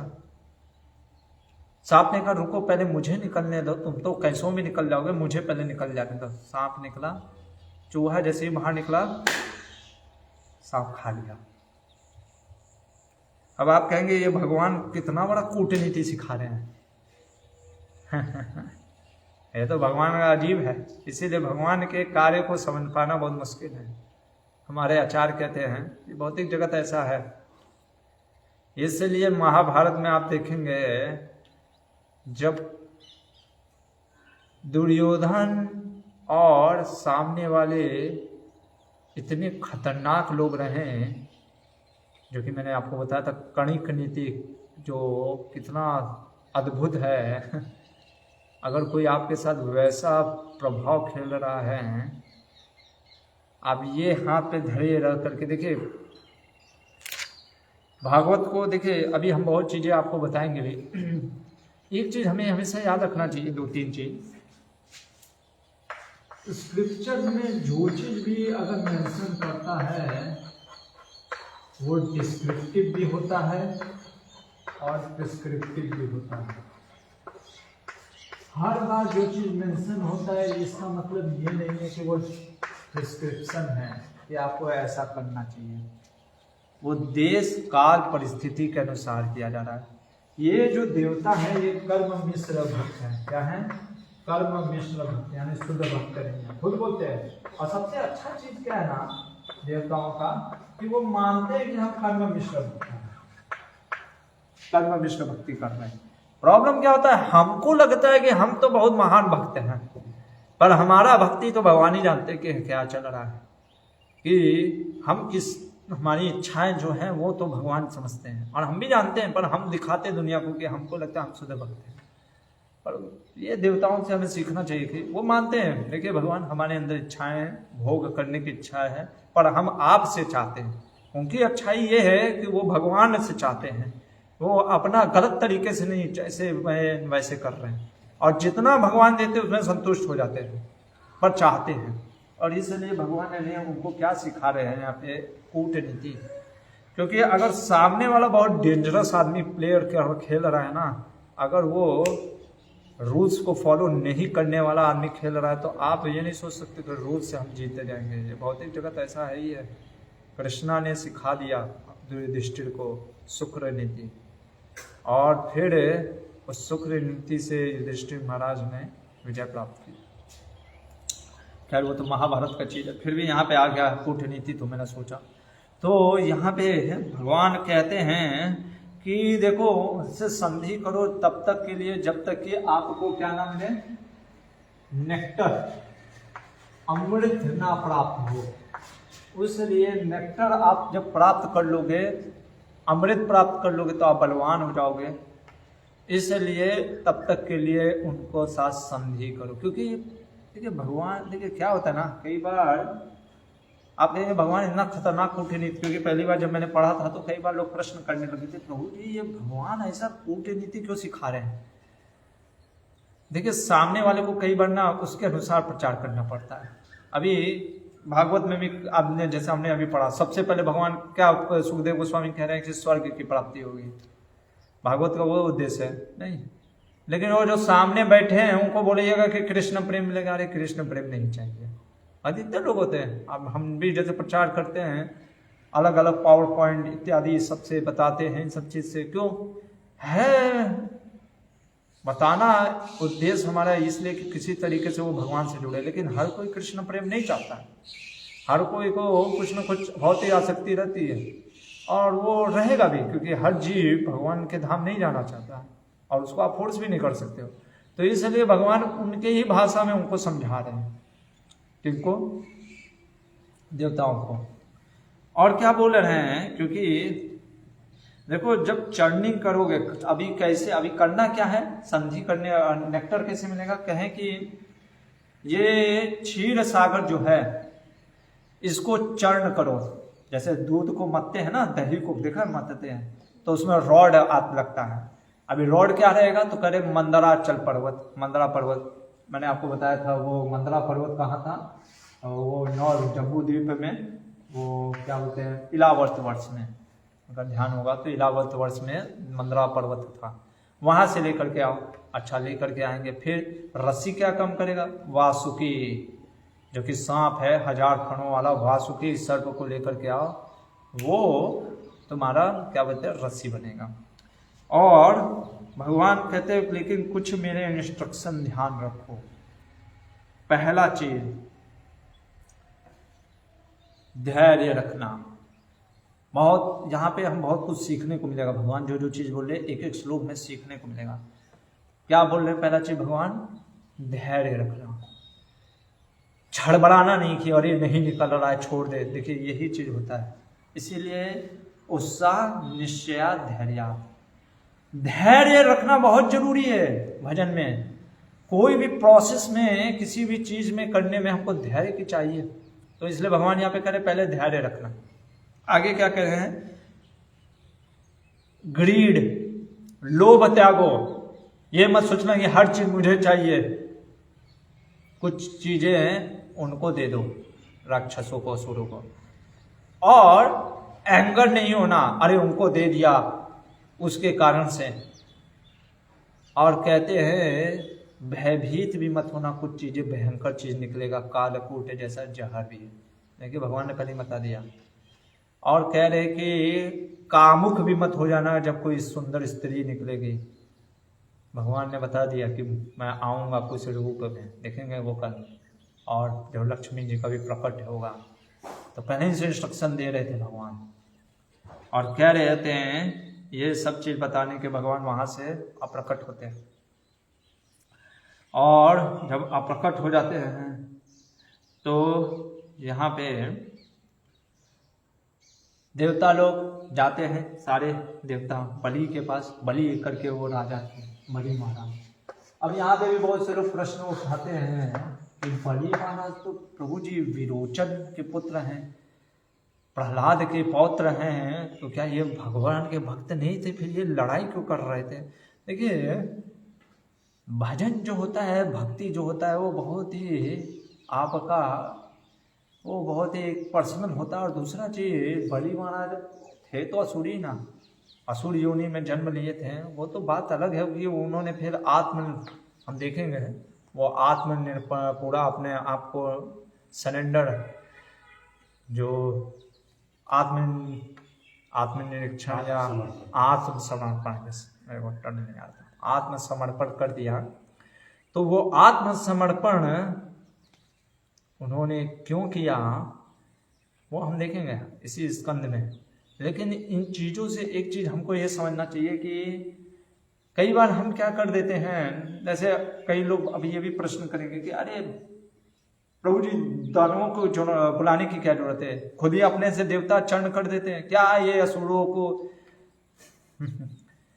तो वो हमको वहां का भी क्या, हम यहाँ पे बैठे हुए हैं, हमको उसका माहौल का पता नहीं चल रहा है, बैकग्राउंड तो पता नहीं चल रहा है, बहुत चीजें चल रहा था पीछे, ठीक है ना। दूसरा चीज कई बार लोग सोचते हैं कि रजोगुण और तमोगुण को इतना नीच ही न समझ लेते हैं कि अरे तमोगुण छी। कई बार लोगों को बोलो sleeping is in the mode of ignorance, तो कई बार हम जब नए नए में होते तो हम सोचते अरे आज से मोड ऑफ इग्नोरेंस से हमको हटना है, तो क्या करना है, स्लीपिंग को कम करना है। और हम क्या करते हैं 2-3 घंटा कम सोते हैं। अब प्रभुपाद जी का सुनते हैं, अरे प्रभुपाद जी तो 3-4 घंटा सोते थे, हम भी आज से 2-3 घंटा सोएंगे। और 2-3 घंटा सोते हैं और दिन भर झूमते रहते हैं हर जगह, पूरा इग्नोरेंस हटाने के चक्कर में। देखिए ग्रेजुअल होता है हर चीज, और फिर क्या होता है पूरा दिन भर झूमते रहते, वास्तव में मोड ऑफ इग्नोरेंस में ही रहते। तो इसलिए हर चीज का एक प्रोसेस होता है, उसको धीरे धीरे प्रोसेस से हमें ग्रेजुअल ऑर्गेनिक होना चाहिए। तो वहां पे यहाँ पे वही चीज हो रहा है। तो बलि महाराज के पास जब आए तो बलि महाराज के सारे जो दानव थे असुर वो एकदम तैयार हो गए मारने के लिए। बलि महाराज ने कहा रुको रुको रुको रुको, ये लोग तो हथियार लेकर आ नहीं रहे, इनको रुको, मारना क्या है। तो ये देखिए बलि महाराज की महत्ता। तो बलि महाराज ने उनका स्वागत किया सारे देवताओं का। तो देवताओं ने बोला कि देखिए भाई भगवान का कहना है कि हमें समुद्र मंथन लेना करना चाहिए। तो देवासुरों ने पूछा क्या उसे मिलेगा, कहे अमृत निकलेगा। अमृत निकलेगा, अरे वाह। तो सारे के सारे रेडी हो गए। यहां पे हमारे प्रभुपाद जी बहुत सुंदर तात्पर्य कहते हैं डिप्लोमेसी। असुर क्यों रेडी हो गए, वो सोच रहे थे निकलेगा हम ले लेंगे, मार डालेंगे इन लोग को। और देवता क्यों रेडी थे, देवता ने कहा कि भगवान ने बोला है, यही अंतर है। वो भी जानते थे कि भगवान हमको दिला देंगे, भगवान ने बोला तो दिला देंगे, तो इसलिए वो तैयार थे। और असुर इसलिए रेडी थे, उन्होंने सोचा कि हम तो ले ही लेंगे। तो सभी एग्री हो गए। तो सभी ने कहा कि चलो भगवान ने कहा है मंदरा पर्वत को लेकर के आते हैं। अभी मंदरा पर्वत थोड़ी ना ऐसा छोटा मोटा पहाड़ है, बहुत बड़ा पहाड़ है मंदराचल पर्वत, बहुत पहाड़। सारे देवता, सारे बलि महाराज इत्यादि इंद्र लेकर के उठा करके लेके आ रहे थे, सब थक गए। रास्ते में जैसे कई बार आप कुछ वजन उठाते हो, अचानक से बहुत हैवी लगने लगता है, फिर आप क्या कर देते हो, गिरा देते हो, पर रखते नहीं हो, गिरा देते हो। तो वैसे ही जब गिरा दिया तो 2-4 लोग टूट के उसी में दब गए, हाथ पैर टूट गया।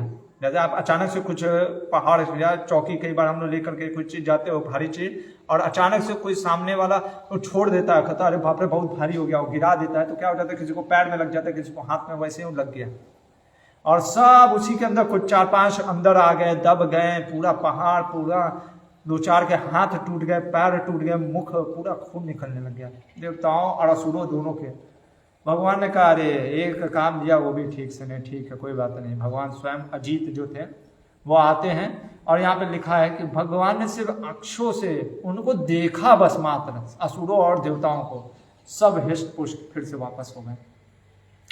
और भगवान ने क्या किया, गरुड़ पे ऐसे आए थे, उन्होंने एक हाथ से ऊपर उठा करके उस मंदराचल पर्वत को, जो कि सारे देवता असुर उठा नहीं पा रहे थे, भगवान ने एक हाथ से उठाया और ऐसे, जैसे नहीं ये चीज होता है, ऐसे उठा करके ऐसे रख दिया।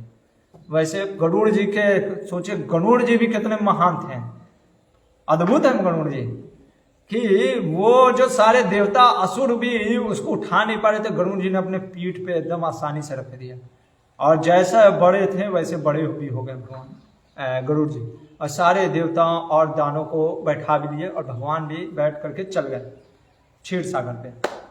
अभी क्षीर सागर पे भगवान क्या करते हैं, जैसे गरुड़ जी को कहते हैं, गरुड़ जी के कंधे से निकाल करके रख देते हैं पहाड़ को, और भगवान कहते हैं अब जाओ गरुड़ जी को। क्यों? क्योंकि वासुकी आना था, और वासुकी तब तक नहीं आएगा जब गरुड़ जी, क्योंकि सर्प और चील कैसे एक साथ रह सकता है। तो यहाँ पे एक चीज़, बहुत सुंदर चीज़ हमारे आचार्य कहते हैं, ये चीज़ हमें सीखना चाहिए गरुड़ जी से। गरुड़ जी अपना सेवा करके निकल गए, उन्होंने ये नहीं पूछा कि बोला कि है भगवान हम भी देखना चाहते क्या होता है, कैसे होता है। भगवान, उनको पता था, भगवान ने कहा कि तुम रहोगे तो वासुकी कभी नहीं आएगा। इसलिए जीवन में हमें एक चीज सीखना चाहिए, कई बार अगर हमारे रहने से, बहुत डीप चीज है, हमारे रहने से अगर किसी के भक्ति में प्रभावित हो रहा है गलत प्रकार से, या हमारे रहने से, हमारे प्रभाव से वो सेवा नहीं कर पा रहा है, हमें दूर हो जाना चाहिए। हमें ये नहीं सोचना चाहिए कि हम ही सेवा करेंगे। जैसे तान हम जाते, सारे गामा पाधा निसा, हारमोनियम में होता है सारे गामा पाधा निसा, तो हर जो म्यूजिकल टोन होता है वो हम एक पकड़ते, फिर उसको छोड़ते तो दूसरा पकड़ते हैं। उसी तरीके से हर का बस उद्देश्य हमारा ये होना चाहिए कि भगवान की सेवा। हो सकता है हमें भगवान की सेवा कई बार रहते हुए या कई बार हटते हुए भी सेवा होती है। तो यहाँ पे गरुड़ जी हमें सिखा रहे हैं, और वहाँ से निकल जाते हैं। यहाँ पे 6वां अध्याय समाप्त होता है। 7वें अध्याय में जब देवताओं ने और दानवों ने एकदम जोश में थे, चलो मिल गया मिल गया, तो भगवान ने क्या किया, सर्वप्रथम वासुकी जब आया तो भगवान ने स्वयं वासुकी, जैसे ये सांप है, अगर ये सर्प समझ लीजिए है, ये आपका पूरा समुद्र है, समुद्र के ऊपर ऐसे मंदराचल पर्वत है, और यहाँ पे इसमें पूरा ऐसे ये एक तरफ ये है और एक तरफ यहाँ पे ऐसे 1000 खड़ों वाला वासुकी है, और ये उसका पूंछ है, ठीक है। तो ये ऐसे ऐसा भी समझ लीजिए। तो भगवान ने क्या किया, सबसे पहले वासुकी के बगल में भगवान स्वयं अजीत वहीं खड़े हो गए। उन्होंने कहा कि तुम सब देवता इधर आ जाओ, और भगवान ने, देखिए भगवान ने यहाँ पे अगर हम देखें श्लोक में भी, तो भगवान ने सोचा अच्छे उद्देश्य के लिए कि देखो भाई, कोई तो वासुकी अब सांप के मुख के सामने आग फेंक रहा है, कोई जाएगा नहीं जाएगा। तो भगवान ने कहा मैं ही चल जाता हूँ। कंपैशन की भावना से भगवान चले गए और सारे देवता कह के भैया हम भगवान के साथ हैं। असुर का 1 मिनट, देखिए असुर का मतलब ही होता है सुर में ना मिलाना। भगवान अगर कुछ अच्छे के लिए भी करेंगे ना, असुर ये सोचता है नहीं नहीं नहीं कुछ तो गलत किया है भगवान ने, मतलब एकदम बाय डिफॉल्ट उनके चिप में यही चीज रहता है। आज के जैसे कॉमन जो लिबरल लोग होते हैं, ठीक है ना, उनके में पता नहीं क्या, जैसे रामानुजाचार्य का स्टैचू का अभी प्राइम मिनिस्टर ने, रामानुजाचार्य बहुत अद्भुत है, महान आचार्य श्री संप्रदाय में, रामायण में शायद आपको प्रभु जी ने बताया भी होगा, एक लीला आती है बता देता हूँ, शायद मैंने भी बताया होगा कि रामानुजाचार्य से एक बार उनके शिष्यों ने पूछा, रामायण में एक जगह आता है, मेरे को याद नहीं आ रहा है वाल्मीकि रामायण में, कि कहीं पे तो आता है कि जो देवलोक में स्वर्ग में दशरथ का वर्णन कुछ आता है। तो उन्होंने बोला कि आचार्य ये राम के पिता स्वर्ग में क्यों गए, वैकुंठ क्यों नहीं गए।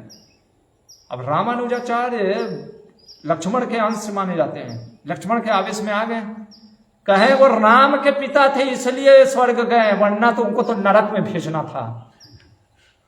जो राम को उन्होंने वनवास भेजा, क्योंकि लक्ष्मण जी क्रोधित हो गए थे, तब वो सारे जो भक्त थे डर गए। तो आवेश तो ऐसे रामानुजाचार्य का अभी प्रधानमंत्री ने बहुत ही अच्छा शिलान्यास किया। तो भगवान के भक्त की सेवा हो रही है तो लोगों को उसमें भी आरोप हो जाता है, कई लोग बोलने लग गए क्या अरे ऐसा क्यों हुआ वैसा क्यों हुआ। तो वैसे ही देखिए दानव लोग का भी ऐसे ही रहता है, एक मिनट आप लोग वो क्यों नहीं है, नहीं, आप लोग क्या सोच रहे हैं कि आप लोग ऊंचे कुल में हैं, हम भी तो कश्यप के पुत्र हैं, आप भी कश्यप के पुत्र हैं। चलिए हमको पता है, हमको वेद मत सिखाइए। सांप का क्या होता है, पूंछ का जो सांप का जो पूंछ होता है वो इनऑस्पिशियस अमंगल होता है, हम क्यों पूंछ पकड़े। सभी लोग भगवान को देखने लगते हैं, भगवान कहते हैं मुस्कुराते, भगवान कहते हैं, इसीलिए कहते हैं गधे को 5 रुपया दे दो लेकिन बुद्धि मत दो। अब भगवान ने वही किया, नहीं बुद्धि दिया, कहा कि उसको समझाने से बेकार है, आ जाओ तुम्हें, आ जाओ। अब भगवान उस लोग के अच्छा के लिए वहां पे खड़े थे कि जिससे कि जले ना। भगवान ने कहा आ जाओ, हाँ तो हम कहेंगे हम अमंगल हैं, और वो सब जा करके पकड़ने लग गए। और वही चीज हुआ जो होना था कि क्या होता है कि सब पकड़ने लगे, और पकड़ने के बाद मंदराचल जो था सब करने लगे। अब इधर दानव आ गए, इधर भगवान और सब हो गए, अब खींचने लग गए। अभी खींचने लग गए तो क्या हुआ, क्योंकि बहुत बड़ा पहाड़ था, दुख से डबा अंदर डूब गया। सबने कहा अरे ये क्या हुआ, और भगवान ने कहा कि घबराओ नहीं, क्योंकि देखिए कई बार हम कुछ कार्य में लगते हैं तो रुकावटें आती हैं, मुश्किलें आती हैं। श्रील प्रभुपाद जी यहाँ पे लिखते भी हैं कि कई बार हिंड्रेंस आते हैं, दैव के कारण किसी कारण से हिंड्रेंस आते हैं, लेकिन भगवान पे भक्त जो होते हैं आश्रय लिए होते हैं, वो समझते हैं कि ये डेंजर चला जाएगा। भगवान ने देखा तो तुरंत उस समय कुरमा के रूप में अवतरित हुए। कुरमा मतलब कि जो आपका टोर्टवाइस, तो यहाँ पे कुरमा के रूप में भगवान ऐसे कुर्म देव के रूप में यहाँ पे आते हैं और अपने ऊपर मंदराचल को स्थिर कर लेते हैं कुर्मा देव के रूप में। और यहाँ पे फिर क्या होता है कि कुर्मा अवतार लेने के बाद भगवान जब मंदराचल को ऊपर उनके ऊपर खींचा जाता है तो भगवान क्या होता है, नींद में सोने लगते हैं। अब यहाँ पे बहुत ही सुंदर चीज प्रभुपाद जी लिखते हैं कि हर दिन एक भारत में भगवान प्रकट होते हैं। यहाँ पे जैसे कि फैक्ट्री है भगवान का, हर दिन एक भगवान के रूप मानने वाले ऐसे भगवान को जो रूप है निकलते हैं, उनको कहना चाहिए आप लेटिए, हम आपके ऊपर 10 किलो का पत्थर रख करके, पहाड़ नहीं रखेंगे, 10 किलो का पत्थर रख करके घर्षण करेंगे, और अगर आपको नींद आ रही है अच्छा तब हम तो मान लेंगे आप भगवान हैं, और नहीं तो आ ऊ किए तो वहां पे और 10 किलो का पत्थर रख करके उनका और घर्षण करना चाहिए। मतलब भगवान मतलब चीपली लोग लेते हैं कि हम भगवान हैं, हम ही भगवान हैं, और लोग भी मान लेते हैं। अद्भुत ये चीज है कि वो बोलते हैं और लोग मान भी लेते हैं। मतलब हम सोचते हैं कि आदमी कितना तमोगुण में है कि वो किसी को भी पूछने लग जा रहा है आजकल, ये प्रभाव है। तो अभी यहाँ पे वासुकी भी क्या होता है ना कि जब भाई उसको पकड़ के आप खींच रहे हो, कोई आपको पकड़ करके रॉड वो रस्सी बना दिया, इधर उधर खींच रहा, उसको दर्द हो रहा था, और उसी दर्द में उसने कितना आग निकालने लग गया। अब ये जलने लग गए दोनों। अब इनको समझ में आ गया कि ओ अरे बाप रे बाप, गलती कर दिए, नहीं लेना था। तो वही चीज है, लातों के भूत बातों से बातते नहीं है। तो फिर जब जलने लग गए और इधर देवता आग बहुत फेंकने लग गया वासुकी, तो भगवान ने कहा, भगवान ने क्या किया, अमृत वर्षा की, बारिश किया, जिससे कि सब फिर से। और भगवान देखिए, भगवान कितने महान है, बिना भगवान के कोई कार्य हो ही नहीं सकता। वासुकी के रूप में, वासुकी के अंदर जाकर के भगवान निद्रा में चले गए, उसको मोड ऑफ इग्नोरेंस में ला दिए। क्यों? क्योंकि सो जाएगा तो फिर उसको कुछ नहीं पता चलेगा, नहीं तो बहुत बेचारा उसको पेन हो रहा था, इसलिए मुंह से आ निकल रहा था। और इधर लेकिन अभी तो नीचे तो हो गया, लेकिन अभी नीचे स्टेबल हो गया। मान लीजिए नीचे स्टेबल हो गया तो फिर ऐसे गिरता था पहाड़, क्योंकि नीचे तो स्टेबल हो गया, ऊपर स्टेबल नहीं ना हुआ। तब भगवान सहस्त्र बाहु, 1000 हाथों का रूप लेकर के, वही भगवान यहाँ पे जो विष्णु है यहाँ पे बैठ जाते हैं और एक हाथ से ऐसे दबा देते हैं। सोचिए, अब ऊपर नीचे से देखिए भगवान की हर जगह चाहिए। फिर उसके बाद भगवान ने क्या किया, भगवान ने देखा कि ये सब थक गए हैं, तो सतोगुण रूप में देवताओं के पास गए, रजोगुण में उनके में ताकत भरा, और फिर ये दोनों करने लग गए। और इस प्रकार से भगवान ने देखा कि ये लोग मतलब घिसे जाने पर ज़्यादा हिल नहीं रहा। अभी जैसे मक्खन निकालना है तो उसके लिए एकदम ऐसे रगड़ना पड़ता है, ऐसे ऐसे रगड़ रहे तब तो हो चुका। भगवान ने कहा तो इसलिए वो फिर वो भी अजीत के रूप में खींचने लग गए। और यहाँ पे सुंदर वर्णन आ रहा है, भगवान जब चर्निंग कर रहे हैं तो उनके रूप का वर्णन आ रहा है कि आहा, जैसे मेघ श्याम वेग है ऐसे वहाँ पे प्रकट हो गया है। और भगवान की जो धोती है ऐसे हिल डुल रही है। भगवान का जो धोती जो है ना, हिल डुलने के कारण ऐसे लग रहा है लाइटनिंग, जैसे मेघ से लाइटनिंग निकल रहा है, बिजली कड़क रही है बादल में। और जो भगवान के जो बाल हैं वो पूरे, क्योंकि हिलने डुलने से क्या होता है कि भगवान के जो बाल हिल डुल रहे हैं वो कंधे पे आए गए हैं, और भगवान के मालाएं झूल रही हैं। और भगवान उस मंदराचल को, पर्वत को इस प्रकार से जैसे नीलमणि, क्योंकि भगवान का रूप ही एकदम सुंदर है तो वो नीलमणि जैसा प्रतीत हो रहा है। और यहाँ पे क्या होता है कि जब मंदराचल पर्वत को इस तरीके से चर्निंग किया जा रहा था तो नीचे जितने जो मगर और मछलियाँ या जितने एक्वेटिक एनिमल थे वो सब के सब एकदम प्रभावित होने लग गए। और अचानक से उसमें से एक बहुत ही भयानक जहर हलाहल यहाँ पे निकलता है। उस हलाहल जो जहर होता है उसको निकलते ही पूरा सब जगह त्राही त्राही मच जाता है। यानी सबसे पहले जब हम अपने हृदय को भी चर्ण करते हैं तो जहर निकलता है, काम क्रोध लोभ निकलता है। और कई बार लोग इसीलिए अक्सर कहते हैं कि प्रभु जी भक्ति में आने से पहले तो इतना प्रभावित नहीं होता था जितना अब मैं प्रभावित हो जा रहा हूँ काम क्रोध लोभ से।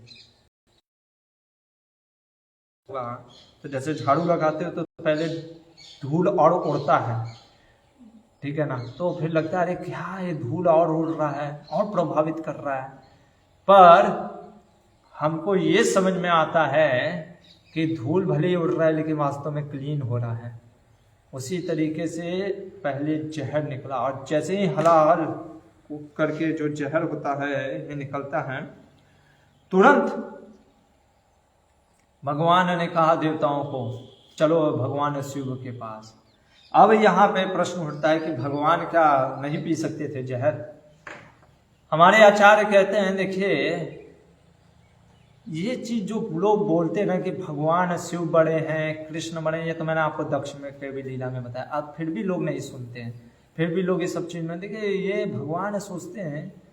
हमारे आचार्य भी बताते हैं कि दूध और दही में जैसे अंतर नहीं है, वास्तव में शिव भी भगवान है, बस वो मोड ऑफ इग्नोरेंस में। देखिए प्रॉब्लम शिव के पास जाने इसकी नहीं है। आप किसी भी देवता के पास जा रहे हो, अगर भगवान की प्रसन्नता के लिए, भगवान को प्राप्त करने के लिए, वो वैकुंठ जगत, तो आप जा सकते हो। अक्सर लोग बोलते भगवान की शिव की पूजा करनी चाहिए, क्यों नहीं कर सकते हो? आप कर सकते हो। जैसे वैष्णव की पूजा करते हो तो वो शिव की पूजा क्यों नहीं कर सकते हो? लेकिन प्रॉब्लम क्या होता है, हम शिव के पास भगवान को मांगने नहीं, हम उनसे भौतिक चीज मांगने जाते हैं। और शिव जी की भी लीला अद्भुत है, उनको समझ पाना आज खुद ऋषि मुनि भी देखिए फिर क्या बोलते हैं। तो भगवान अपने भक्तों का, अपने शिव जी की बड़ाई करने के लिए वो कहते हैं चलो शिव के पास चलते हैं, क्योंकि एक भगवान और भक्त हमेशा होड़ लगा होता है। वो सोचता है कि मैं कैसे भगवान की प्रशंसा करूं, और वो सोचते कैसे मैं भक्त की प्रशंसा करूं। तो सभी लोग गए शिव के पास, और शिव के पास, जो कि शिव जी कैलाश में भवानी के रूप, भवानी माँ उमा पार्वती के साथ बैठे हुए थे, तो वहां पे देवताओं ने प्रार्थना की, देवताओं ने, प्रजापतियों ने, ऋषि मुनियों ने पहले प्रार्थना की। और क्या बोलते हैं, अब ये जो प्रार्थनाएं हैं ये एकदम भगवान के लिए की गई है।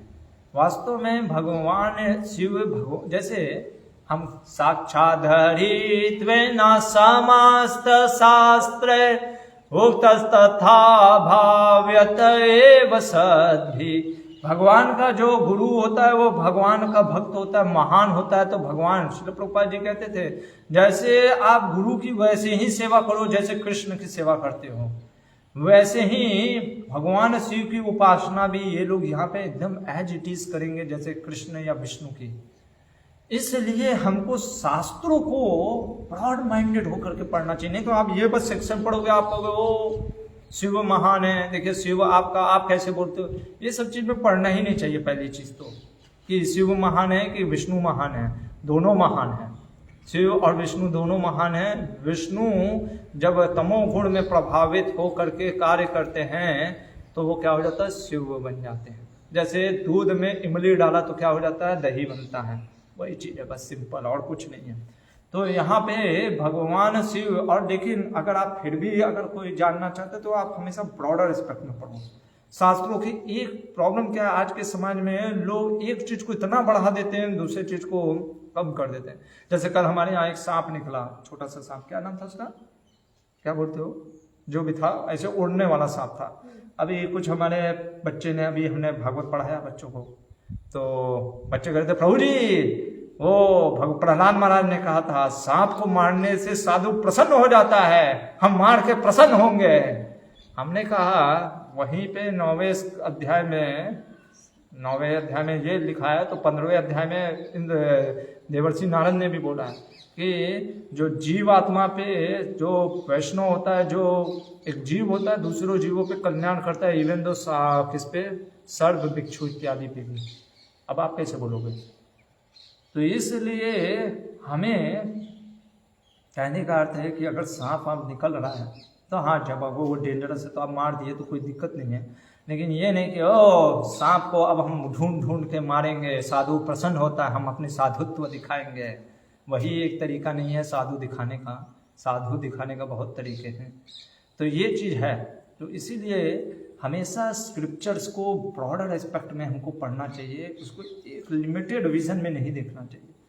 तो यहाँ पे क्या प्रार्थना कर रहे हैं, तो सबसे पहले प्रार्थना है, कहते हैं महादेव आपको पहला प्रणाम है, सारे ऋषि मुनि और जो देवता वहाँ पे पहुँचे हैं।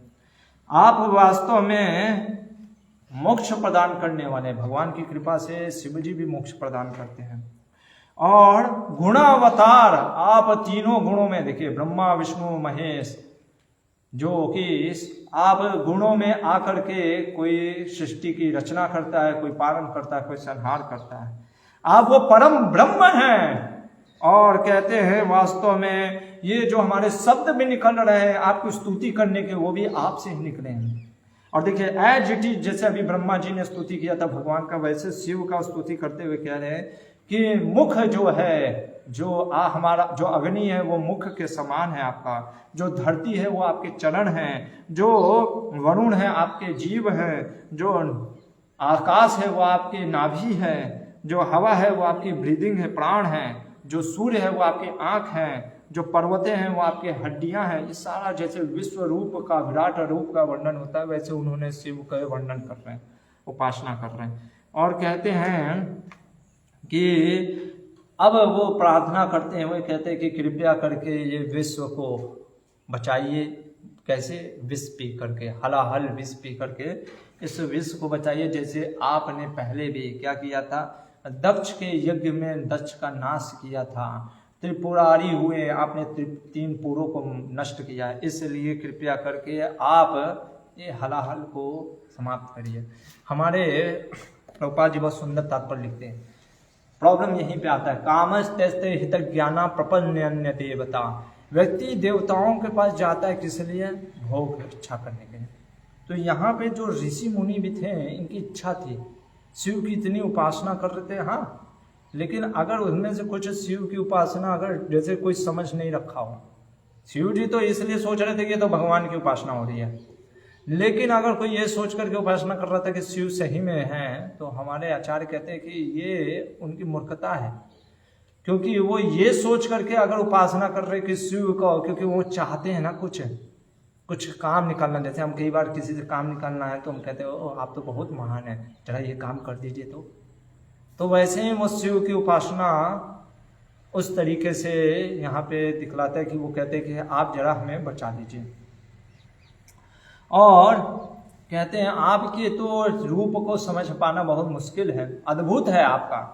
और कहते हैं कि बड़ा आश्चर्य का चीज है, आप उमा के साथ हमेशा रहते हैं, ऐसा लगता है कि आप काम से प्रेरित हों, लेकिन आत्मा राम है आप तो। सारे हम देखते हैं आत्मा राम योगी आपका आश्रय लिए होते हैं। यही है शिव जी का अद्भुत।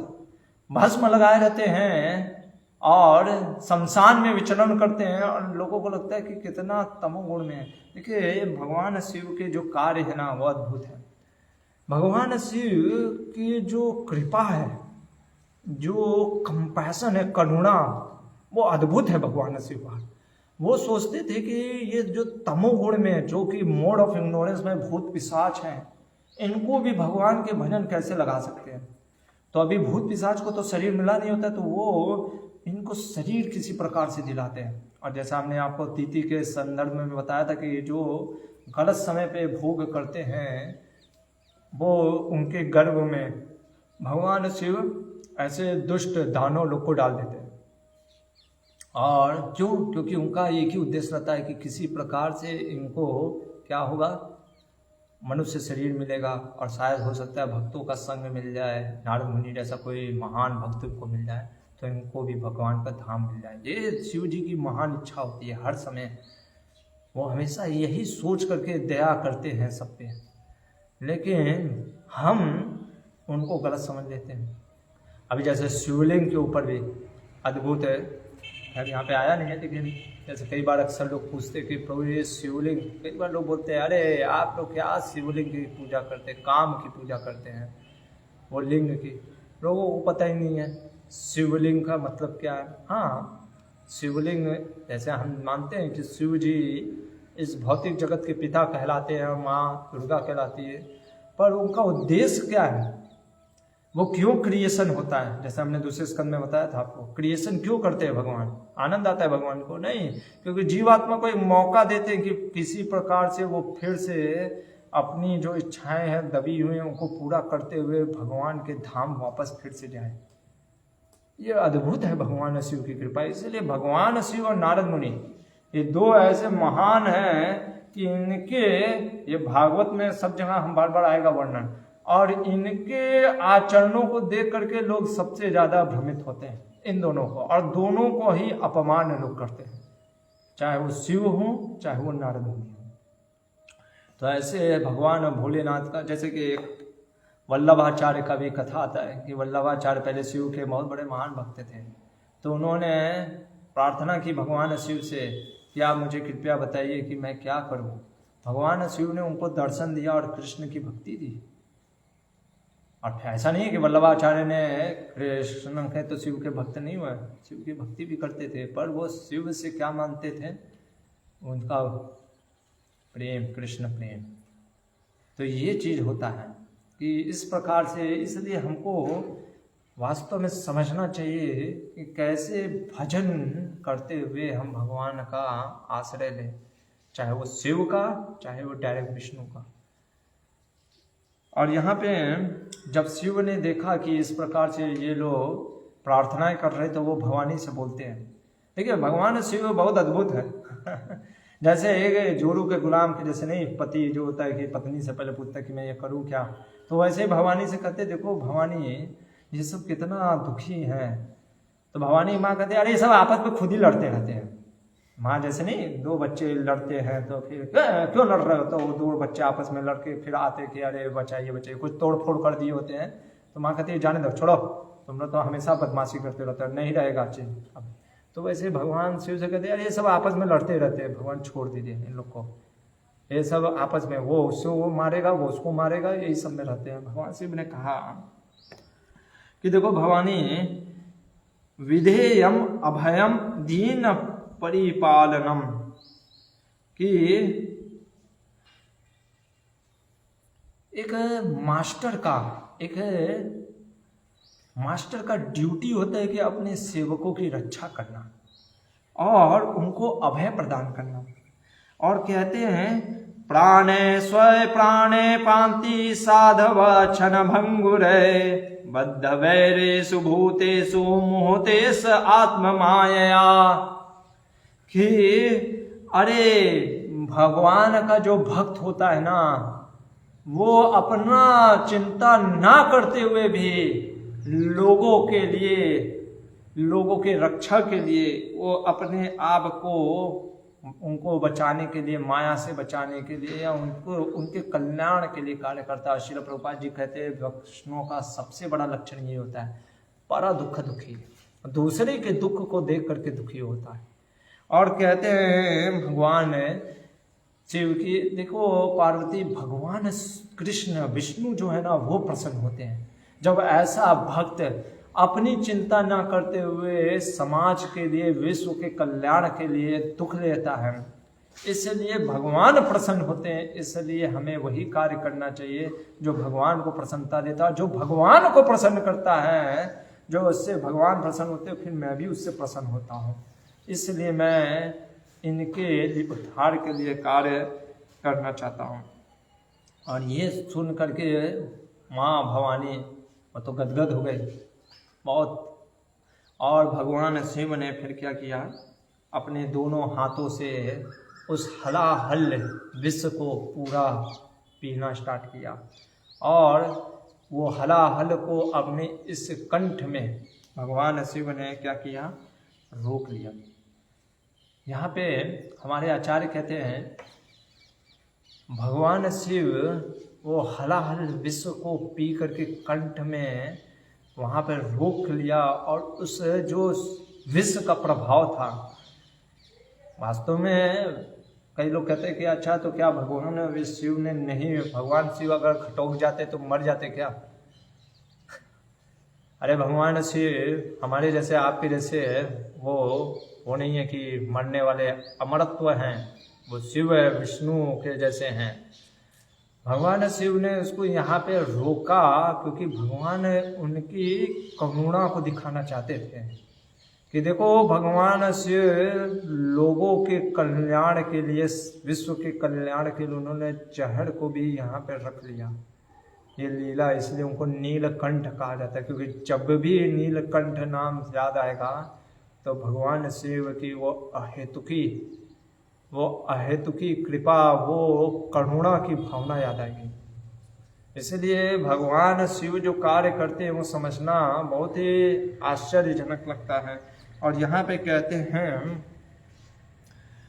तापयन्ते लोक तापेन साधवा प्रयासो जना परमाराध्यनम तद्धि पुरुषाखिल आत्मना, कि जो महान व्यक्ति होते हैं वो कई बार अपने जीवन में वॉलेंटरली, वो जैसे तपस्या, जो वॉलेंटरली कई बार वो अपने जीवन में कष्ट लेते, जैसे कि श्रील प्रभुपाद जी जीवों के उद्धार के लिए, हमारे और आपके उद्धार के लिए भगवान ने उनको भेजा था। और श्रील प्रभुपाद जी ने अपने घर को छोड़ करके, अपने वृंदावन धाम को भी छोड़ करके पूरे जगत में वृंदावन धाम को फैलाने के लिए वो निकल गए थे। तो यहाँ पे यही चीज श्रील प्रभुपाद जी कहते भी हैं कि जब कोई भगवान के कार्य में लगता है, सबसे बड़ा अगर विश्व का कल्याण करना है तो उसको भगवान से जोड़ना चाहिए। इसलिए कहते हैं जो भगवान के कार्य में जो करता है, भगवान के कार्य के लिए लगता है, वो वास्तव में सबसे बड़ा जीवों के ऊपर दया कर रहा है, जीवों के ऊपर कल्याण कर रहा है। इसलिए बहुत जरूरी है कि ऐसे साधु संत कई बार तपस्या या इत्यादि ये सब कष्ट क्यों लेते हैं, जीवों के ऊपर करुणा की भावना रखते हुए। और यहाँ पे कहते हैं कि शिव जी ने जीवों के ऊपर कल्याण करने के लिए उन्होंने, भवानी और ब्रह्मा सभी ने उनकी स्तुति गुणगान की। इवन तो भगवान ने भी गुणगान किया। क्यों? क्योंकि भगवान पीछे नहीं रहते अपने भक्तों को गुणगान करने के लिए। और शिव जी के गुणगान किए। और शिव जी के हाथों से जो कुछ थोड़े बहुत जहर थे जो बच गए थे बूंद, वो सांप बिच्छू इत्यादि ने पिए हैं, इसलिए उनके हम देखते हैं कि उनमें जहर का अंश पाया जाता है। और यहाँ पे फिर से जब हलाहल निकल गया, आगे क्या क्या चीज निकलता है, बहुत सारे अभी रत्न हैं। और अद्भुत एक चीज हम कल देखने का मिलेगा कि भगवान जो हैं इन्हीं शिव जी को फिर से अपनी लीला में एक लीला करेंगे भगवान, अद्भुत लीला, कि कैसे वो अमृत अपने देवताओं को देते हैं और कैसे भगवान जो अलग अलग रत्न निकलते हैं, उन रत्नों से पहले एक बहुत ही सुंदर चीज निकलता है, उसका विभाजन कैसे होता है, ये हम कल देखेंगे। बहुत बहुत धन्यवाद। हरे कृष्णा। ग्रंथराज श्रीमद् भागवतम की जय। श्रील प्रभुपाद की जय।